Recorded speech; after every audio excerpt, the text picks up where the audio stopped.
ગરીબ હોય ચાહે કોઈ કરોડપતિ હોય, પણ દરેક મનુષ્યનું મોટામાં મોટું દુઃખ શું છે? બધું હોવા છતાંય એ ચિંતાઓથી ઘેરાયેલો હોય. ચિંતાઓથી ઘેરાયેલો વ્યક્તિ હંમેશા દુઃખી ન દુઃખી. તો જો બાળપણમાં જે આનંદ હતો, બાળપણમાં આનંદ હતો ને, બાળપણ બધાને યાદ હશે. અત્યારે આટલા મોટા થઈ ગયા તો યાદ તો એવું આવતું હશે, કોઈક જૂના મિત્રો મળે, કોઈ જૂની બેનપણી મળે ને તો નાનપણની બાળપણની વાતો યાદ કરે કે આપણે આ રીતે રમતા હતા, આવું હતું આવું હતું. આ શું ખોટું? પોતાના ગામનું વર્ણન કરે કે આપણું ગામ તો પહેલાં આવું હતું. અત્યારે તે 50 વર્ષનો વ્યક્તિ થઈ ગયો હશે ને એને તે એનું બાળપણ યાદ આવતું હશે. કેમ યાદ આવતું હશે? કે બાળપણમાં એક અલૌકિક આનંદ હતો, આનંદ હતો. આજે નાનો દીકરો હોય, ભલે એના ઘરમાં ગમે તેવી પરિસ્થિતિ હોય, પણ એ નાનો દીકરો હશે ને એ આનંદિત હશે. ભલે કદાચ મરચું રોટલો ખાતો પણ મરચું રોટલામાં આનંદિત હશે, ખુશ હશે. કેમ કે એનો તો વિશ્વાસ છે નાના દીકરાને, શું કે મારા જે વસ્તુની જરૂર હશે ને એ મારા મમ્મી પપ્પા લઈ આવશે, તો હું શું લેવા ચિંતા કરું? એટલા માટે આનંદિત રહે. આ શું ખોટું? એવો ભરોસો હાલ કોઈ 50 વર્ષના વ્યક્તિને અત્યારે હાલ થઈ જાય ને કે મારા માતા પિતા અસલ, તો આ મારો ભગવાન, આ મારી માતા છે, જેવો વિશ્વાસ થઈ જાય ને તો એ જ બાળપણનો આનંદ અત્યારે હાલ લાવી દઉં. કોઈ ચિંતા જ ના રહે. તમે હસતા હસતા જ રહો 24 કલાક. આ સત્ય છે. મારું દુઃખ કોઈ સમજી નહીં શકતું. આ મારું દુઃખ દૂર કરવા માટે એવા દુઃખ જેટલો દૂર કરવાના પ્રયાસ કરે એટલો અંદર દુઃખમાં ડૂબતા ગયા. હવે શું થશે? ત્યારે ભગવાન, કોઈ બી વ્યક્તિને ભગવાન ઉપર નજર જાય, ખારું હે ભગવાન હવે તમે જોવો છો ને કે હવે મારું કોઈ રહ્યું, ત્યારે અસલી ભક્તિ જાગે ને, જેને ભક્તિ અસલી જાગવાની હોય, ભગવાન એમના શરણે સ્વીકારવાના હોય ને, એના જીવનમાં ભયંકર દુઃખ આવે છે. આટલો વિશ્વાસ રાખજો. એ ચોરી કરવા વાળો વ્યક્તિ પોલીસ સ્ટેશનમાં લઈ જાય, પોલીસ વાળા એના શાસન હેઠળ લે અને ગુનો કબૂલાવવા માટે એને પૂછપરછ કરે, તો બોલે નહીં તેને દંડા મારે ને 2-4 મારે છતાંય ના બોલે, બીજા 8-10 દંડા પડવા મળે. અને બરોબર મતલબ દંડા પડે ત્યારે એ વ્યક્તિ બોલી જાય હા મેં ચોરી કરી હતી. તો પછી એ ચોરી કરી એ પ્રમાણે એને જે ગુનો કર્યો પ્રમાણે એનો કેસ જાય કોર્ટમાં. ચો જાય કોર્ટમાં, અને કોર્ટમાં જાય તો પછી જજ સાહેબ જોવે કે ભાઈ આણે આ વસ્તુની ચોરી કરી તો એની આટલી સજા, જે પ્રમાણે ભારતીય સંવિધાનમાં લખેલું હોય એ પ્રમાણે એની સજા નક્કી થાય કે ભાઈ આણે આ વસ્તુની ચોરી કરી હતી તો આને 6 મહિનાની જેલ. શું 6 મહિનાની જેલ થાય. હવે જેલમાં એ ચોરને નાખી દે એના કર્મો અનુસાર, બરોબર. હવે એ જેલમાં જો એ ચોર, એ વ્યક્તિ છે જેણે ચોરી કરી છે, ગુનો કર્યો છે, એ જેલમાં ગયા પછી જેલમાં એકદમ શિસ્તાથી વ્યવસ્થિત રીતે રહે, શું વ્યવસ્થિત રીતે રહે, તો જજ છે ને 6 મહિનાની કદાચ સજા પડી હોય ને તો 3 મહિના કે મહિનામાં 15 દાડામાં તે એને જામીન આલી દે કે જેલમાં વ્યવસ્થિત રીતે રહ્યો છે, જેલમાં કોઈ બીજો ગુનો કર્યો નહીં, મારઝૂડ કરી નહીં, વ્યવસ્થિત રહ્યો છે. જેલના રિવ્યૂ જોઈને એના મતલબ સજાથી મુક્ત કરી દે.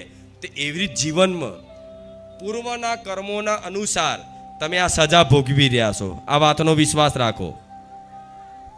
શું આ મારો ભગવાન મન માતાને બોલાડે છે? શું પૂર્વના કર્મોના અનુસાર હાલ વર્તમાનમાં જે બી દુઃખ છે એની સજા ભોગવી રહ્યા છો.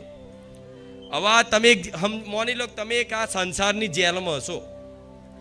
હવે આ જેલમાંથી આ દુઃખ મુક્ત થવા માટે જો કદાચ સુધરી જાઓ તો જજ સાહેબ તમને શું જમાનત આપી દે, છોડી દે, જેલ મુક્ત કરી દે, દુઃખ મુક્ત કરી દે. અને જો ના સુધરો તો તમે આ જીવન આખી જેલ કાપો ને. મારી વાત સમજ પડે છે ને? તો અત્યારે સુધરી જાઓ. અત્યાર સુધી જે કર્યું પણ માં હવે નહીં કરીએ, તારા ભરોસે. હે રામ, હવે અમારે ખોટું કરવું, બસ હવે તમારા શરણે તમારી ભક્તિ કરવી છે. અને અત્યાર સુધી જે ખોટું થયું છે એની માફી માંગો એનો પશ્ચાતાપ કરો અને રામ નામ જપ કરો અને બસ કબૂલો રોજ કે અત્યાર સુધી બહુ ખોટું થયું પણ હવે થવું કરવું, સુધરી જાઓ તો ભગવાન માતાજીને દયા કે જીવનમાં ગમે તેવી દુઃખ આવી જાય, જીવનમાં કંઈક નાની મોટી ઘટના બને, ઘરમાં કોઈનું અચાનક મૃત્યુ થઈ જાય, કોઈ પ્રિય વસ્તુ છૂટી જાય, કોઈ પ્રિય વસ્તુનો ત્યાગ થઈ જાય, કોઈ વસ્તુ નષ્ટ થઈ જાય, કોઈ વસ્તુ ભાગી જાય, તૂટી જાય, ફૂટી જાય, ક્યારેય તે અફસોસ કરતા, ક્યારેય તે એ વાતને લઈ આખી જીવન તમે દુઃખી થતા. આ તો પછી સમય જ એવો છે, જે વસ્તુ તમને નુકસાનદાયી હશે એ તમારાથી છૂટી જશે. આ સત્ય છે. ગમે તેટલા ઉપવાસ કર્યા હોય, ગમે તેટલા રવિવાર ભર્યા હોય, ગમે તેટલા પુનદાન કર્યા હોય, ગમે તેટલી દીવાબત્તી પૂજા પાઠ કરી હોય, છતાં એ ક્યારે કંઈ ના બતાવવામાં આવે. ઉપરથી એવું કહેવો જોઈએ, એ ભક્ત એવું કહેવો જોઈએ કે માં જેટલી ભક્તિ કરવી જોઈએ ને એટલી તો માં નહીં થતી મારાથી.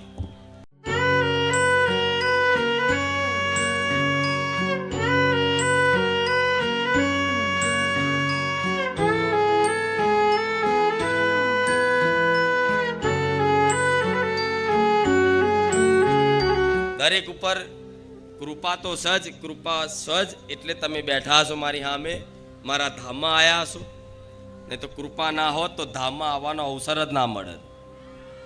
તો આ કૃપા કાયમ માટે રાખવી હોય, શું કાયમ માટે કૃપા રાખવી હોય અને જે આશાઓ લઈને આવ્યા છે આશાઓ પૂરી કરાવી હોય બારે જા ધામમાં, તો બસ મુખે રામ રામ ના લેવું હોય તો રામનું નામ લેજો, કરવું હોય તો સેવા કરજો, અને મને માતાને આપવું હોય તો ભાવ આપજો, પ્રેમ આલજો. બસ આટલું કર્યું એ ભક્ત મારો પ્રિય બની જશે. મારા વાલા અને પ્રિય બનવા માટે શું કરવું પડશે? એક રામનું નામ, એક પશુ પક્ષીઓની સેવા, અને બીજું મારા નામનું સ્મરણ. પ્રેમ ભાવથી મને માતાને યાદ કરવી પડશે, મને મારી મતલબ ઉપાસના કરવી પડશે. ભક્તિ વગર દેવી શક્તિ ક્યારે કૃપા કરે? ભક્તિ વગર શક્તિ નથી. મારા દીકરાને હું માતા મળી તો એણે ભક્તિ કરી ને, ત્યારે હું એની શક્તિ મળી ને. હા, તેવી જીવનમાં ભક્તિ કરવી પડશે. ભક્તિ કરશો તો મારી કૃપા ફળશે, તો શક્તિ મળશે, અને શક્તિ મળશે તો એ શક્તિના આધારે તમે કંઈકનું કંઈક જીવન તમારી ઈચ્છા મુજબ જીવી શકશો અનુકૂળતાથી. તો એ શક્તિ મેળવવા માટે મારી ભક્તિ કરવી પડશે, અને ભક્તિ મેળવવા માટે મારા ધામમાં આવતું જતું રહેવું પડશે, મને માતાને ખાલી યાદ કરતી રહેવી પડશે. એમ તો ઘણા એવા ભક્તો છે, લાખો હજારો ભક્તો છે મારા, કે જેમને ઓધરો વિશ્વાસ છે મારી પર, મારા એક એક બોલ ઉપર. તેવા વિશ્વાસ વાળાને કહીશ કે આ વિશ્વાસ મેલ્યો છે ને, તો આ વિશ્વાસનું પ્રમાણ એવું જગતમાં મળશે કે તમને જોવા વાળા, તમને બોલવા વાળા, તમને કહેવા વાળા એક દાડો કદાચ મોઢા મોંગરી નાખીને જોતા ના રહી જાય મારું નોમ રોમ વારી મેળવી. કૃપા માની એવી હોય. અત્યારે જીવન જે સંઘર્ષમય લાગતું, કઠિન લાગતું, મુશ્કેલ લાગતી, ડગલે ને પગલે તમને દુઃખો ઊભા થતા હોય, એક કંઈક વસ્તુ સારું થાય ને કંઈક બીજું નુકસાન, કંઈક સારું થાય ને કંઈક ત્રીજું નુકસાન, સંઘર્ષમય લાગતું હોય. અને સંઘર્ષોના કારણે તમને ચિંતાઓ રહેતી હોય રાત દિવસ, ક્યારે સારું થશે, ક્યારે સારું થશે, ક્યારે સારું થશે. પણ મારો સંગ જેણે જેણે કર્યો હશે ને, એને જીવનમાં કદાચ પરિસ્થિતિ બદલાય કે ના બદલાય, શું પરિસ્થિતિ કદાચ બારે જા ધામ આવીને એકદમ બદલાય કે ના બદલાય, પણ એની ચિંતાઓ 100% જતી રહી હશે. એની ચિંતા નહીં હોય કાલ શું કરીશ, એની ચિંતા નહીં હોય. જે મારો વાલો ભક્ત હશે, જે મારો કૃપા પાત્ર ભક્ત હશે, એને એ વાતની ચિંતા નહીં હોય કે કાલે હું શું કરીશ. ભલે એન જોડ રહેવા ઘર ના હોય ને, છતાં એ ઘરની ચિંતા કરે નહીં કે મારા પોતાનું ઘર નહીં, કાલ હું ચમનો રહીશ, મારા પરિવારનો ચમનો રાખીશ. એને વિશ્વાસ છે કે મારી ખુખાર મેલડી બેઠી છે. હા, તો કેમ ક્યારે આ ચિંતાઓનો નાશ થઈ જાય? અત્યારે તો રાત્રે ઊંઘ નહીં આવતી હોય, હરખી ઊંઘ નહીં આવતી હોય, કેમ કે દિવસ એ બધા સાંસારિક કાર્યોમાં રચ્યા પચ્યા હોવ, કંઈકનું કંઈક લેવડ દેવડ કરવાની, આલવા કરવાનું, કંઈકનું કંઈક કોઈ મેણા ટોણા માર્યા, કોઈ ઝઘડા થયા, કોઈ કંઈકનું તમારી વસ્તુ લઈ લીધી, આ કર્યું તે કર્યું, એમ આખો દાડાની જે પ્રક્રિયા થઈ એ રાત્રે ઊંઘો એટલે આખો દિવસની થયેલી પ્રક્રિયામાં રાત્રે ઊંઘો એટલે બધું ચિંતન થાય. કોઈ બોલી ગયું હોય એ તમને વારંવાર પડઘા પડે, કોઈ મેણું મારી ગયું હોય તોય વારંવાર પડઘા પડે, કોકના પૈસા હાલવાના હોય એ ચિંતા, તારીખ હપ્તાની આવી હોય 4 દાડા બાકી હોય તોય ચિંતા. મતલબ ચિંતાઓથી માણસ ઘેરાયેલો રહેશે ગમે તે રીતે, કરોડપતિ હોય ચાહે ગરીબ હોય. શું? ગરીબ હોય ચાહે કોઈ કરોડપતિ હોય, પણ દરેક મનુષ્યનું મોટામાં મોટું દુઃખ શું છે? બધું હોવા છતાંય એ ચિંતાઓથી ઘેરાયેલો હોય. ચિંતાઓથી ઘેરાયેલો વ્યક્તિ હંમેશા દુઃખી ન દુઃખી. તો જો બાળપણમાં જે આનંદ હતો, બાળપણમાં આનંદ હતો ને, બાળપણ બધાને યાદ હશે. અત્યારે આટલા મોટા થઈ ગયા તો યાદ તો એવું આવતું હશે, કોઈક જૂના મિત્રો મળે, કોઈ જૂની બેનપણી મળે ને તો નાનપણની બાળપણની વાતો યાદ કરે કે આપણે આ રીતે રમતા હતા, આવું હતું આવું હતું. હા, શું ખોટું? પોતાના ગામનું વર્ણન કરે કે આપણું ગામ તો પહેલા આવું હતું, કેરીઓ ખાવા જતા, આંબલી ખાવા જતા. એ સ્મરણ કેમ આવે છે તમને? સ્કૂલમાં ભણ્યા હશો એ બધું યાદ આવે.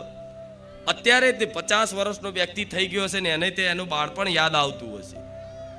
કેમ યાદ આવતું હશે? કે બાળપણમાં એક અલૌકિક આનંદ હતો. આનંદ હતો ને. આજે નાનો દીકરો હોય, ભલે એના ઘરમાં ગમે તેવી પરિસ્થિતિ હોય, પણ એ નાનો દીકરો હશે ને એ આનંદિત હશે. ભલે કદાચ મરચું રોટલો ખાતો હોય પણ મરચું રોટલામાં આનંદિત હશે, ખુશ હશે. કેમ કે એનો તો વિશ્વાસ છે નાના દીકરાને, શું કે મારા જે વસ્તુની જરૂર હશે ને એ મારા મમ્મી પપ્પા લઈ આવશે, તો હું શું લેવા ચિંતા કરું? એટલા માટે આનંદિત રહે. આ શું ખોટું? એ બાળપણનો આનંદ એક અલૌકિક આનંદ હતો. એ આનંદ આજે રહ્યો તો બાળપણમાં તમે જે હતા, બાળપણમાં જે તમે હતા, અત્યારે જવાનીમાં એ જ છો ને. તમે બદલાયા, શરીર બદલાયું, તમે નહીં બદલાયા. જવાનીમાં જે હતા એ અત્યારે કોઈ વૃદ્ધા અવસ્થામાં છે, પણ શરીર બદલાયું, અવસ્થા બદલાઈ, તમે તો એના એ જ છો ને. તો જો એવો આનંદ જોતો હોય અને બાળપણનો આનંદ અત્યારે આવી જાય તો હા, શું કહો? તમારી આત્માને પૂછો. બાળપણનો અત્યારે તમને લો કોઈક નાના બનાવી દે, ચલો મારી કૃપાથી, ભગવાનની એવી કોઈ માયાથી, લીલાથી તમને કદાચ એવો ચમત્કાર થઈ જાય અને અચાનક તમે 40 વર્ષના હોવ, બરાબર, કે 45 વર્ષના હોવ, અને અચાનક ભગવાનની કંઈક માયા લીલા રચનામાં કદાચ કૃપા થઈ જાય ને તમે પાછા બાળપણમાં જતા રહો તો કેટલા ખુશ થઈ જાઓ? થઈ જાવ ને. હા, તો હું માતા એવું કહીશ કે બાળપણમાં ચિંતાઓ નથી. ચિંતાઓ કેમ નથી? કે તમને ભરોસો હતો પોતાના માતા પિતા પર કે મારે ગમે તેની વસ્તુની જરૂર પડશે તો મારી મમ્મી, મારા પપ્પા દુનિયામાંથી લાવીને મને એ વસ્તુ હાજર કરશે ને. તો જો એવો ભરોસો અત્યારે ભલે 40 વર્ષના હોય, 30 વર્ષના હોય, 50 વર્ષના હોય, 60 કે 70 વર્ષના હોય, એવો ભરોસો હાલ કોઈ 50 વર્ષના વ્યક્તિને અત્યારે હાલ થઈ જાય ને કે મારા માતા પિતા અસલ, તો આ મારો ભગવાન, આ મારી માતા છે, જેવો વિશ્વાસ થઈ જાય ને તો એ જ બાળપણનો આનંદ અત્યારે હાલ લાવી દઉં, કોઈ ચિંતા જ ના રહે. તમે હસતા જ રહો 24 કલાક. આ સત્ય છે. જેટલું બાળપણમાં શું જેટલું ખાવું હોય જરૂર હોય એટલું જ માગતા ને. બસ થોડું ખાવાનું મળ્યું એટલે ખાઈ તરત રમવા જતું રહેવાનું. જેટલું જરૂર હોય એટલું જ માગતા. પણ આજે સમય એવો છે કે જરૂર કરતાં વધારે માંગશે તમારી. પણ છતાંય હું માતા એવું કહીશ કે જો આ મારો વાતનો વિશ્વાસ તમને થતો હોય તો આ મારા માર્ગ ઉપર આગળ વધશો ને. માતા એવું કે જીવનમાં કોઈ જાતની ચિંતા નહીં રહે. અને આનાથી મોટું સુખ શું છે? કરોડપતિ અજબોપતિ વ્યક્તિ, મોટા બંગલામાં રહેનારા વ્યક્તિ, તે રોજ રાતે એવું વિચારતો હોય જ્યારે ચિંતાઓથી ઘેરાયેલો હોય ત્યારે કે આ કરોડો રૂપિયા શું કામના? એના કરતાં ચોક ગામડામાં મને ચોક હારો જન્મ થયો હોત ને, મરચું રોટલો ખાઈને શાંતિની જિંદગી જીવત. આ કરોડો રૂપિયા હોવા છતાંય હું દુઃખી છું. જે કરોડપતિ અજબોપતિ હશે એની આવી અવસ્થા હોય. કદાચ કોઈ હશે કરોડોપતિ, તેમને ખબર હશે. સાચી વાત છે મારી, અમને આવા વિચાર ઘણી વાર આવે છે કે ભલે પૈસા ના હોત પણ એક નાના ગામડામાં ચોક હારા છાપરામાં રહેતો હોત ને, મરચું રોટલો ખાઈને રહેતો હોત ને તો સારું હતું. શું મતલબ? પૈસાથી, પરિસ્થિતિથી કોઈ વ્યક્તિ સુખી થતો જ નહીં જીવનમાં. તમે એવું માનો છો કે આવું બધું થઈ જશે તો હું સુખી થઈ જઈશ, પણ ના, આ બધાનો ભ્રમ છે. આવું થઈ જશે તો હું સુખી થઈ જઈશ, આટલા પૈસા આવી જશે તો હું સુખી થઈ જઈશ, આવું ઘર બનાવી દઈશ તો હું સુખી થઈ જઈશ, મારા દીકરાને આટલું ભણાવી દઈશ તો હું સુખી થઈ જઈશ, આ કરી દઈશ તો હું સુખી થઈ જઈશ. આ બધી યોજનાઓ બનાવો છો ને જીવનની, આવું કરીશ, આવું કરીશ, આવું કરીશ, અને જ્યારે એ વસ્તુ નહીં થતી તમારા જીવનમાં ત્યારે માણસ દુઃખી થાય છે કે મેં આટલી બધી મહેનત કરી, એક જ લક્ષ્ય બનાવ્યું, આવું કરીશ, આવું કરીશ, પણ કશું થયું? તો તમે તમારા ધાર્યું અત્યાર સુધી થયું છે? સાચું કહે છો? આ ઘણા બેઠા છે કેટલાય, તે પૂછું છું બધાને કે તમારા ધાર્યું કશું થયું છે? કોઈ થયું હોય તો આખા જીવનનું બધું જે ધારેલું એનું થયું હોય એ મન કહો. ઊભા થાવ કે મારી અમારા જીવનમાં બધી વસ્તુ અમારી ધારેલી થઈ. નહીં થઈ હોય. તમારું ધાર્યું થતું જ નહીં. ધાર્યું મારા ભગવાને રચના રચાયેલી, એ મારા ભગવાનનું જ ધાર્યું થાય છે. તો એના ભરોસે આમ હાથ ઊંચા કરીને જીવન મૂકી દો ને, ત્યારથી જ ચમત્કાર થાય. પણ આ ભરોસો થવો બહુ મુશ્કેલ વસ્તુ છે. આ મારી વાતનો ભરોસો થવો એ બહુ મોટી વાત છે. મારા દીકરાને કોઈ જાતની ચિંતા જ નહીં. શું? મારા દીકરાને કોઈ જાતની ચિંતા? તમને તો થોડી ચિંતા હશે. મારા દીકરાને સહેજે ચિંતા નહીં. આ ગાદીની ચિંતા નહીં, ના ઘરની ચિંતા, ના કશાની ચિંતા. એને ખબર છે મારી માં છે ને, મારે જ્યારે જ્યારે જેની વસ્તુની જરૂર હશે, આવશ્યકતા હશે, એ મારા કીધા પહેલા મારી માં મારું પૂરું કરી આલ છે, એનો વિશ્વાસ છે. અને આજે કહું છું, એને જે જરૂરિયાત હોય, આવશ્યકતા હોય, એ કહેને પ્રાર્થના કરે ને એ પહેલા હું પૂરું કરી આલું.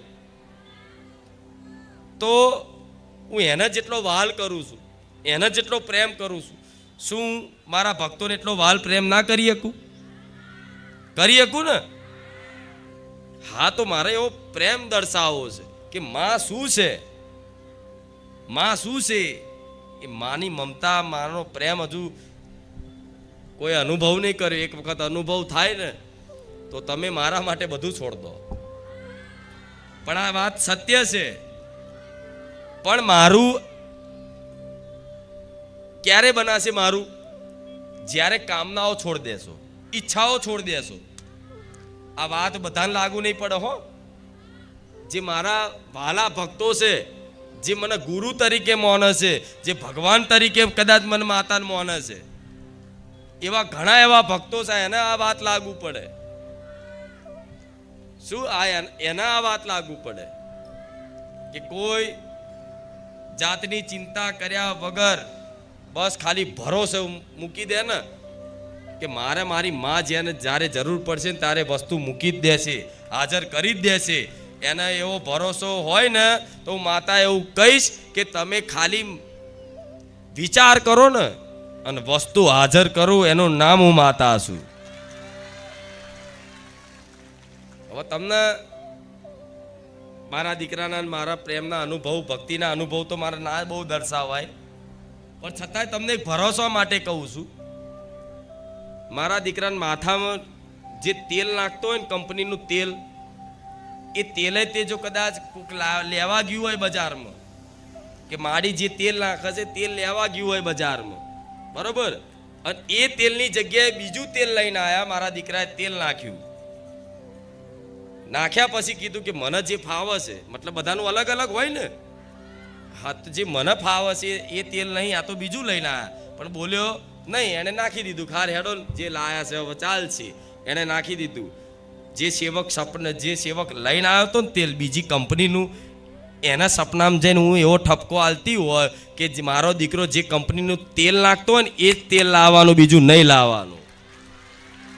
આટલી નાની વાત, મારી વસ્તી ઘરની વાત શું કરું, માથામાં નાખવાના શેમ્પુ માતા લઈને આવું છું, કોકના સપનામાં જઈને ગમે તે રીતે. આ પ્રેમ છે મારો. મારા દીકરાના બૂટ ચપ્પલ એ તો ક્યારેય નહીં કહેતો કે મારા ચપ્પલ આ લાવું છું, પણ મને એવું લાગે કે ચપ્પલ ખાલી પહેર્યા હોય અને શીખો ચપ્પલે ચોરાઈ જાય છે મારા દીકરાના. ભગવાન જોડે કોણ લઈ જાય શી ખબર, પણ નહીં રહેતા. તો એ ચપ્પલ વિચારે ચપ્પલ ચોજ્યા, ખાલી આટલું હોદન ચપ્પલ ચોજ્યા મારા.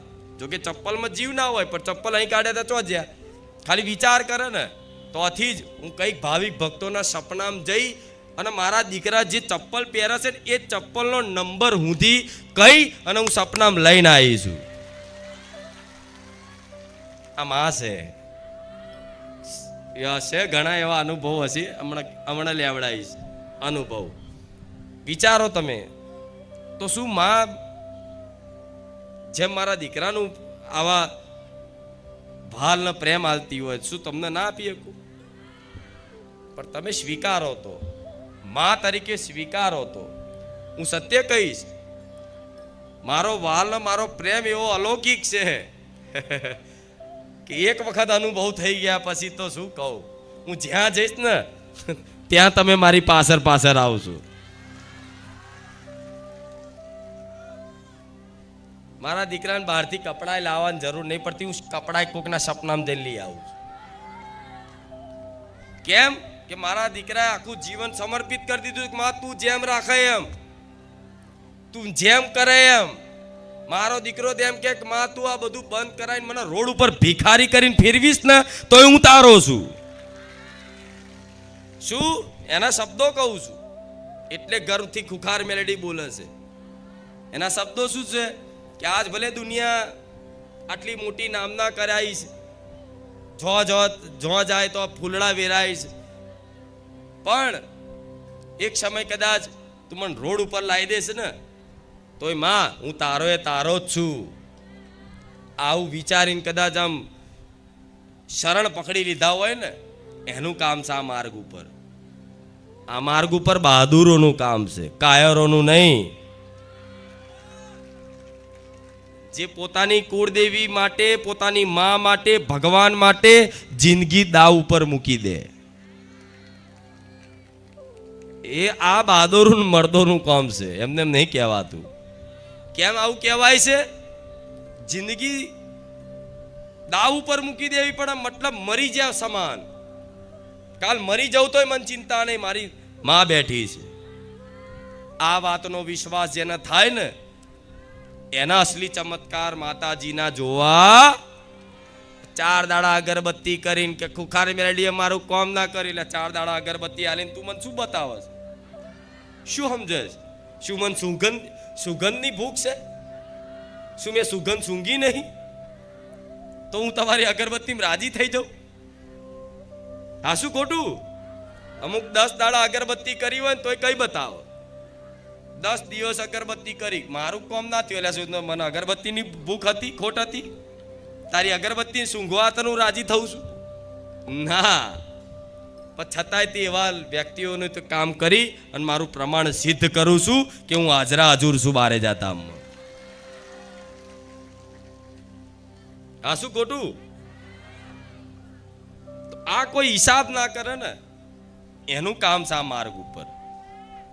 ગમે તેટલા ઉપવાસ કર્યા હોય, ગમે તેટલા રવિવાર ભર્યા હોય, ગમે તેટલા પુનદાન કર્યા હોય, ગમે તેટલી દીવાબત્તી પૂજા પાઠ કરી હોય, છતાં એ ક્યારે કઈ ના બતાવવા માને. ઉપરથી એવું કહેવો જોઈએ, એ ભક્ત એવું કહેવો જોઈએ કે માં જેટલી ભક્તિ કરવી જોઈએ ને એટલી તો માં નહીં થતી મારાથી. આજે મારો દીકરો આવું કહે છે મને માતાને કે માં જેટલી તારી ભક્તિ કરવી જોઈએ ને માં હજુ એટલી ભક્તિ નહીં થતી. વિચારો, મારો દીકરો આવું કહેતો હોય તો તમે શું છો? હા, શું ખોટું? જેના કોઠે હું બોલું છું એ મારો દીકરો એવું કહેતો હોય કે માડી જેટલી ભક્તિ કરવી જોઈએ ને હજુ એટલી તો નહીં જ થતી, જેટલી સેવા કરવી જોઈએ હજુ એટલી તો સેવા નહીં જ થતી. આ વાતે ક્યારેય સંતોષ ના રખાય. હજુ વધારે ભક્તિ કરું, હજુ વધારે ભક્તિ કરું. અને ભક્તિ આગળ થતા થતા થતા એવા ભક્તિમાં રંગાઈ જશો ને પછી તો શું કહું. અનુભવ માટે શબ્દો નહીં મારે કહેવાના, ઓછા પડે, ટૂંકા પડે છે શબ્દો એ આનંદનું વર્ણન કરવા માટે.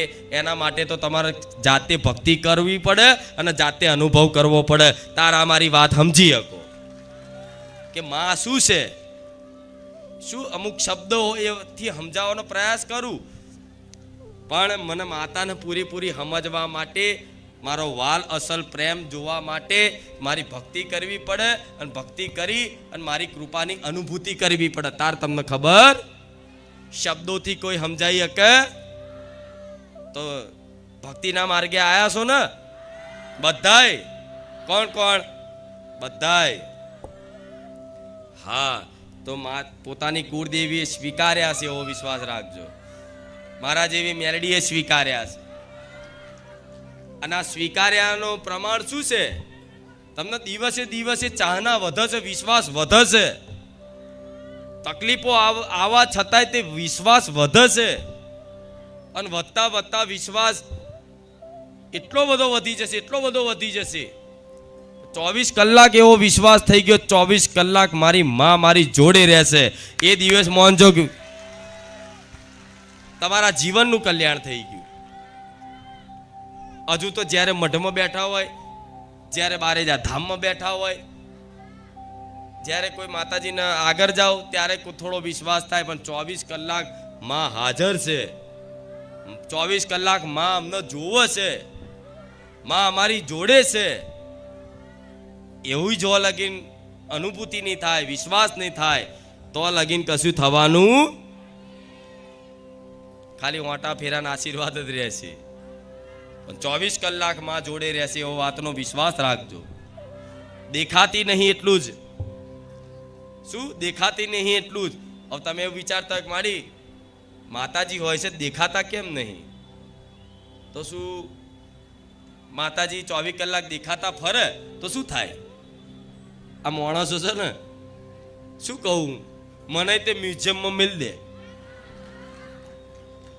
હા, શું ખોટું?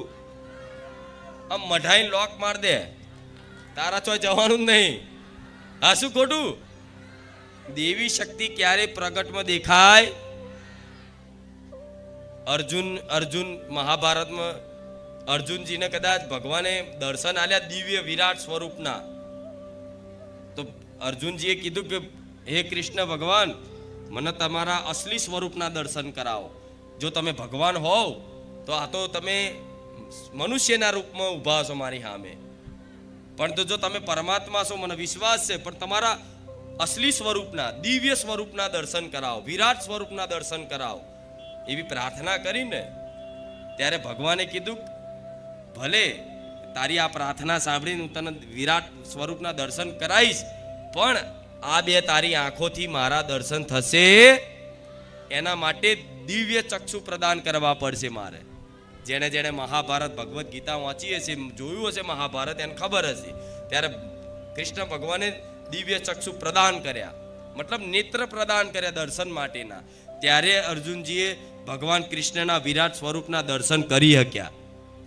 હવે આ બે નરી આંખોથી માણસ એવું કે મેરડીમાં હોય તો મને જોવા મળે, દેખાય તો હું માનું, મારું આ કામ થઈ જાય તો માનું. એટલે એમ મેરડીમાં સસ્તી છે, કાથમાં આવી જાય, એમ આવી જાય, કોઈના ચઢાએ ચડી જાય કોઈ મેરડીમાં. હા, શું ખોટું? ચેલેન્જ મારે ચડી જાય ના ચડે કોઈ દાડા. માતા એમ કે ભાઈ તું નહીં માનું, મારું શું આગું પાછું થવાનું છે?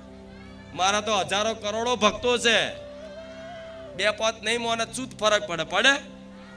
પણ ક્યારે માતાજી જોડે આ રીતે ટુકારાથી વાત કરાય? એને શું આપી દીધું છે તમે એને ટુકારો કરી શકો? હા, હજુ પ્રેમ આપી દીધો હોય, એને પોતાનું જીવન સમર્પિત કરી દીધું હોય, પછી તો માને ઓંગરી કરી કરીને ટુકારા કરી કરીને બોલો ને તોય મારા જેવી માન વાલું લાગે. હા, શું ખોટું? ભાઈ તો ટુકારા કરીને બોલો કે ચો જઈ ઓંગરી કરીને બોલો તો મને મીઠાશ લાગે, આનંદ આવે કે મારો ભક્ત છે, એણે મારા શરણોમાં આખું જીવન સમર્પિત કરી દીધું છે, મારી ભક્તિ કરે છે, મારી ઉપાસના કરે છે, તો માય તે ઠપકા હોંભરે ને. એવા ભક્ત બનવા જોઈએ, તારે માં ઠપકા હોંભરે. આજના માણસો જેમ પહેલાના ગઈડ્યા મેણા મારીને માતા જોડે કોમ કરાવતા, અમુક કોઈ ધૂણતો હોય કોઈ દીકરો તેને મેણા મારે, ચોથી આ મોડા મગ ભર્યા છે, બોલ ને આમ ને તેમ ને, વાત કરવાની કોઈ સભ્યતા નહીં, ચોથી માતાઓ જવાબ આલે. મારા દીકરાને કોઈ હમણાં આવીને એવું કે મોડા મગ ભર્યા, બોલ ને ચોજે માતા, તો નવરી સુધા આવું એમ? આ શું ખોટું? કોઈને વાત કરવાની સભ્યતા નથી. અને એ બધું જોઈ આજના માણસો બધું ચાલુ કર્યું. કોઈ દીકરો ઘરમાં નાનો દીકરો ધૂણે હોય ને તો એના ચીટલાય મેણા મારે, તું ચામુંડ માતા હોય તો બોલ હેડ. મતલબ જેટલી જાતના મેણા મારે, પણ માતા બચારી બોલવું હોય, કોઈના કોઠે આવે અને કહેવું હોય, કંઈક સંદેશો આપવો હોય, પણ આયા પહેલા તો આવા મેણા મારતી હોય આજની વસ્તી, ચોથી માતાઓ હાથમાં આવે. મને માતાને બિરાજમાન કરીને મારી વસ્તી કોઈ પ્રમાણ નહીં માગ્યું કે મારી તું મારા ઘેર બેઠી હોય ને તો અમારું ભલું થઈ જાય તો હાચું તું અમારા ઘેર બેઠી, એવું નહીં કીધું કે સોદોય નહીં કર્યો કે માં અમે તને બેહાડીશું, તું અમારું ભલું કરજે. બસ ખાલી કીધું કે હું જાગૃત થઈશું, તમારી બાપ દાદાની પેઢીની માતા, મને અપનાવી લો. કોઈ પ્રશ્ન કર્યા વગર, કોઈ પ્રમાણ માગ્યા વગર, કોઈ સુખની આશા કર્યા વગર, બસ મારા દીકરાએ મારી વસ્તી બધા ભેગા થઈને બિરાજમાન કરીને મને મારા વધામણા કરીને સ્થાપના કરી દીધી. અને મને ભાવ ભક્તિ જ આલી, ભાવ ભક્તિ આલ્યા પછી 3-4 વર્ષ સુધી તો એમના ચપ્પલ નતા રવા દીધા, તોય મારા દીકરાએ કોઈ મેણું નહીં માર્યું. તારે આવી માતા એના કોઠે બોલે છે, આટલું સત્ય છે. કેમ? પરીક્ષા કસોટીથી પાર પડ્યા. આ તો સેજ ભક્તિ કરી નહીં, સેજ દુખાયું નહીં, માતા મેલો ખુખાર મેલડી ખોટી, આ ખોટી, એટલે તારા કહેવાથી થોડી ખોટી થઈ જઈશું. આ શું ખોટું? અમુક કોઈ દીકરી આવક માંડી, મારા પતિને કેન્સર છે, કંઈક બતાવો ને માર્ગદર્શન. તો હું કદાચ બતાવું દયા ખાઈને કે ભાઈ કેન્સર છે, તો કેન્સર તો એના કર્મોથી થયું છે, પણ લાય એની પર દયા કરીને કદાચ કંઈક બતાવું. હું કામ ના કરી શકું, કદાચ કોઈ દેવ દુઃખ હોય ઘરનું, કોઈ માતા હોય, કોઈનો ગુનો પડ્યો હોય, એવું હોય તો એનું કામ ના કરી શકું, કદાચ તો હું માર્ગદર્શન આલું કે જો તારા ઘેર એક મેરડી માનો દીવો તું કર. શું? મેરડી માનો દીવો કર. કા ચલો રામ ભગવાનની વાત કરું, ખાલી કહું જા તાર પતિનું કેન્સર મટાડવા માટે તું રામ ભગવાનનો દીવો કાલથી ચાલુ કરી દે, તારા પતિનું કેન્સર મટી જશે. અને ઘેર રામ ભગવાનનો દીવો ચાલુ કર્યો અને ધીરે ધીરે એ કેન્સરમાં મતલબ સુધાર થવા લાગ્યો અને કેન્સર બિલકુલ 15 દાડામાં મતલબ રિપોર્ટો નોર્મલ આવ્યા, મટી ગયું. બરાબર? હવે એનો પતિ જીવ્યો બીજા 4 મહિના 6 મહિના. શું? 6 મહિના. અને 6 મહિના પછી એનો પતિનું એક્સિડન્ટ થઈને મૃત્યુ થઈ ગયું. શું? મૃત્યુ થઈ ગયું. તો એ શું કરે? ઘેર જાય અને રામ ભગવાનના જે નદીમાં પધરાયા હોય, મારો પતિ જ નહીં રહ્યો તો રામને શું કામ રાખવું? આવી ભક્તિ હોય અમુકની. હા, શું ખોટું? હારું થઈ જાય ત્યારે ભગવાન હાચા, અને કંઈક નુકસાન આવ્યું, કંઈક કોકની મૃત્યુ થઈ ગયું એટલે કે માતા ભગવાન ખોટા. આ તો બધો વિધાન છે, વેઠવો પડે. તમારા પતિને કેન્સર થયું હોય, કોઈ રોગ થયો હોય તો એના કર્મો અનુસાર છે. તમને કંઈક રોગ છે તમારા કર્મો અનુસાર છે. એમાં કોઈ બીજાનું કશું હોતું, એમાંથી કોઈ માતાજી કોઈ ભગવાનનો કોઈ દોષ હોતો નથી. આ વાતને સ્વીકારો તો માને વાલું લાગે કે સ્વીકારે છે, કબૂલ હશે ગુનો. ચોરી કરી હોય ને પોલીસ સ્ટેશન લઈ પકડી જાય તમને અને કબૂલો નહીં, પેલા પૂછે ચોરી કરીશ તો કે ના, દંડો પડે તો કે ના, બીજો દંડો પડે તો કે ના, પછી એવા દંડા પડે પછી શું કે હા સાહેબ ચોરી કરી છે. જેવું કબૂલ તોથી દંડા પડવાનું બંધ થઈ જાય ને. પછી જેને કાયદેસર જે ગુનો કર્યો હોય એને પ્રમાણે જે સજા દંડ થવાનો હોય એ દંડ જ બાકી વધના દંડા વેઠવા પડે. શું વધના દંડા વેઠવા પડે? તો આજે જીવનમાં વધના દંડા ના ખાવા હોય, વધના મતલબ વધના ખાવા છે, એક્સ્ટ્રા ખાવશો તમે. કેમ ખાવશો? કે પોતાના કર્મોનો દોષ નહીં હાલતા, પોતાની જાતના દોષ નહીં હાલતા. દોષ હાલે છે કોઈ માતાજીને, દોષ હાલે છે ગ્રહોને, દોષ હાલે છે કોઈ ભૂત પ્રેતને, દોષ હાલે છે કોઈ મૂઠચોટ વિદ્યાને, દોષ હાલે છે કોઈ વ્યક્તિને, દોષ હાલે છે કોઈ વસ્તુને.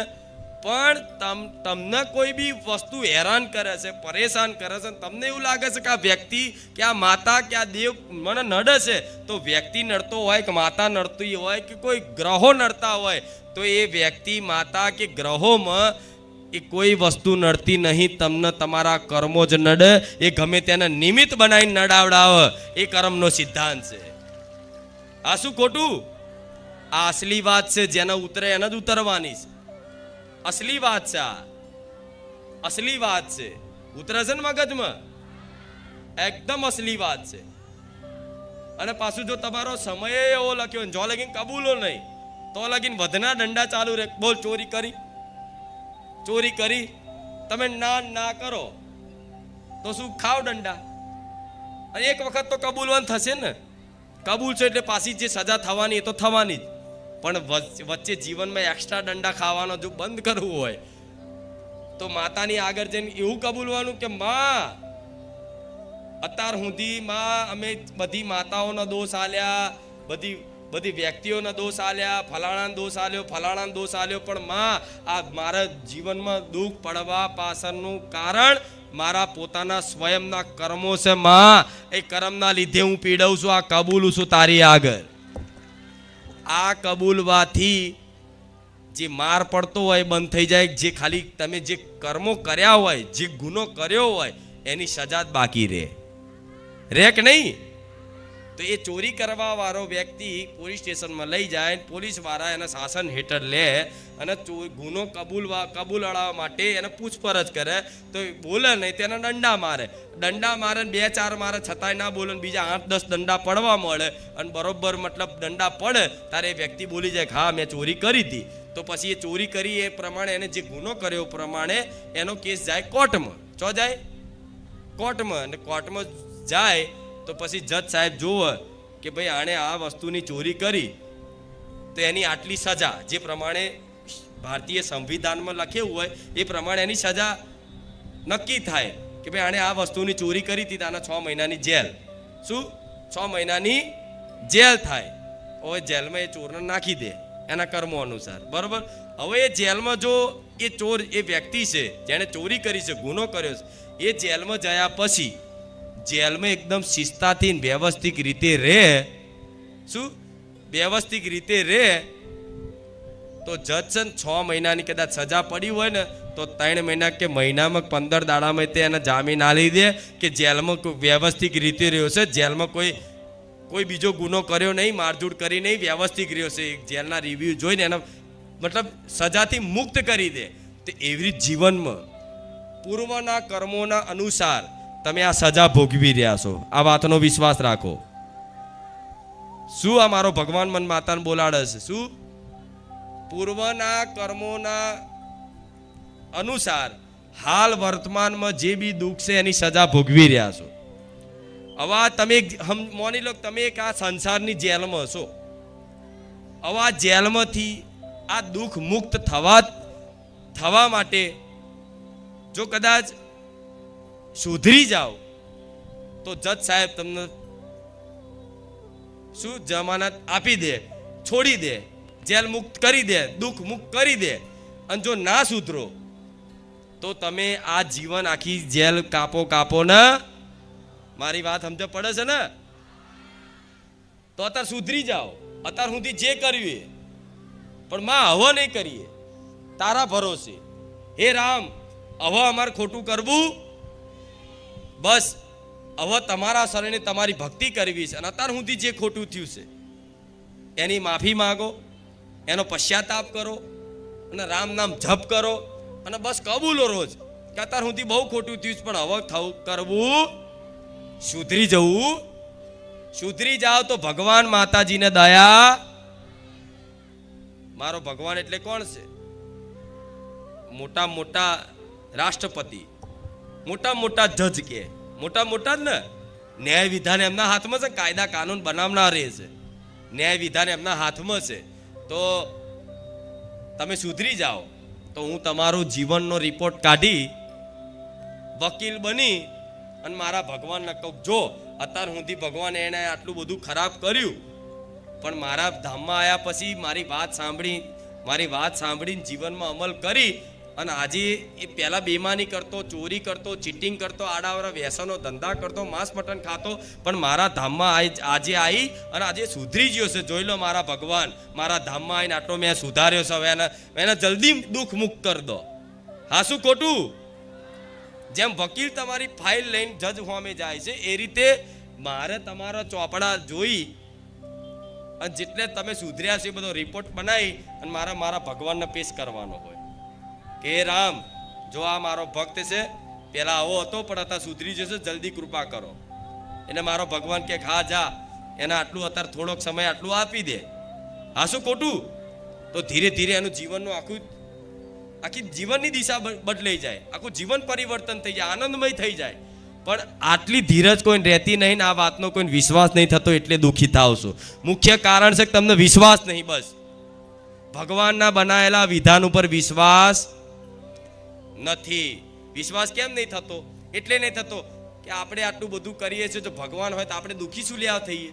માતા હોય તો આપણે દુઃખી શું લેવા થઈએ? શું તો બધાને ભગવાને સુખી જ રાખ્યા હોત તો સંસારનું સંતુલન બગડી જાત. આ શું ખોટું? જીવનમાં ખાલી સુખ ને સુખ જ આવતું હોત તો જીવન જીવવાનો કોઈ અર્થ ખરો? આ શું ખોટું? ખાલી સુગંધ જ હોત, દુર્ગંધ ના હોત તો સુગંધની કોઈ મહત્વ ખરું? ખાલી રાત જ હોત, દિવસ ના હોત, શું ખાલી દિવસ હોત કે રાત ના હોત તો દિવસનું કોઈ મહત્વ રહેત? રાત છે તો દિવસ હારો લાગે છે, દિવસ છે તો રાત હારી લાગે છે. દુર્ગંધ છે તો સુગંધ હારી લાગે છે. તેવી રીતે દુઃખ છે ને તો સુખ સારું લાગે, નકર સુખય બેકાર છે. ભગવાને બધી વસ્તુની વિરોધી વસ્તુ બનાવી છે. આ વસ્તુનો સ્વીકાર કરો, એક્સેપ્ટ કરો, કોઈ વિરોધ કર્યા વગર, તો કંઈક જીવનમાં કૃપા થાય. નહીં તો ખાલી અગરબત્તીઓના ધુમાડા કરવાથી, નિવેદો આલીને એવું વિચારતા હોય કે અમે માતાને ખરીદી લઈએ, તો આ તમારો ભ્રમ છે. 25 રૂપિયાનો લાલચ બતાવીને માતાને હોનાનું 76 ઉડાડીને પહેરાઈને હવે વિચારો ખુખાર મેળવીને ખરીદીએ તો આ બધો ભ્રમ છે. કશું થાય એના માટે આ જે પ્રમાણે મેં કીધું એ પ્રમાણની ભક્તિ કરવી પડે. અને ભક્તિ વગર કશું થવાનું નહીં. આ મારી વાતનો તમે વિશ્વાસ કરો કે ના કરો, પણ જે સત્ય છે એ સત્ય જ રહેવાનું છે, એ મિથ્યા થવાનું.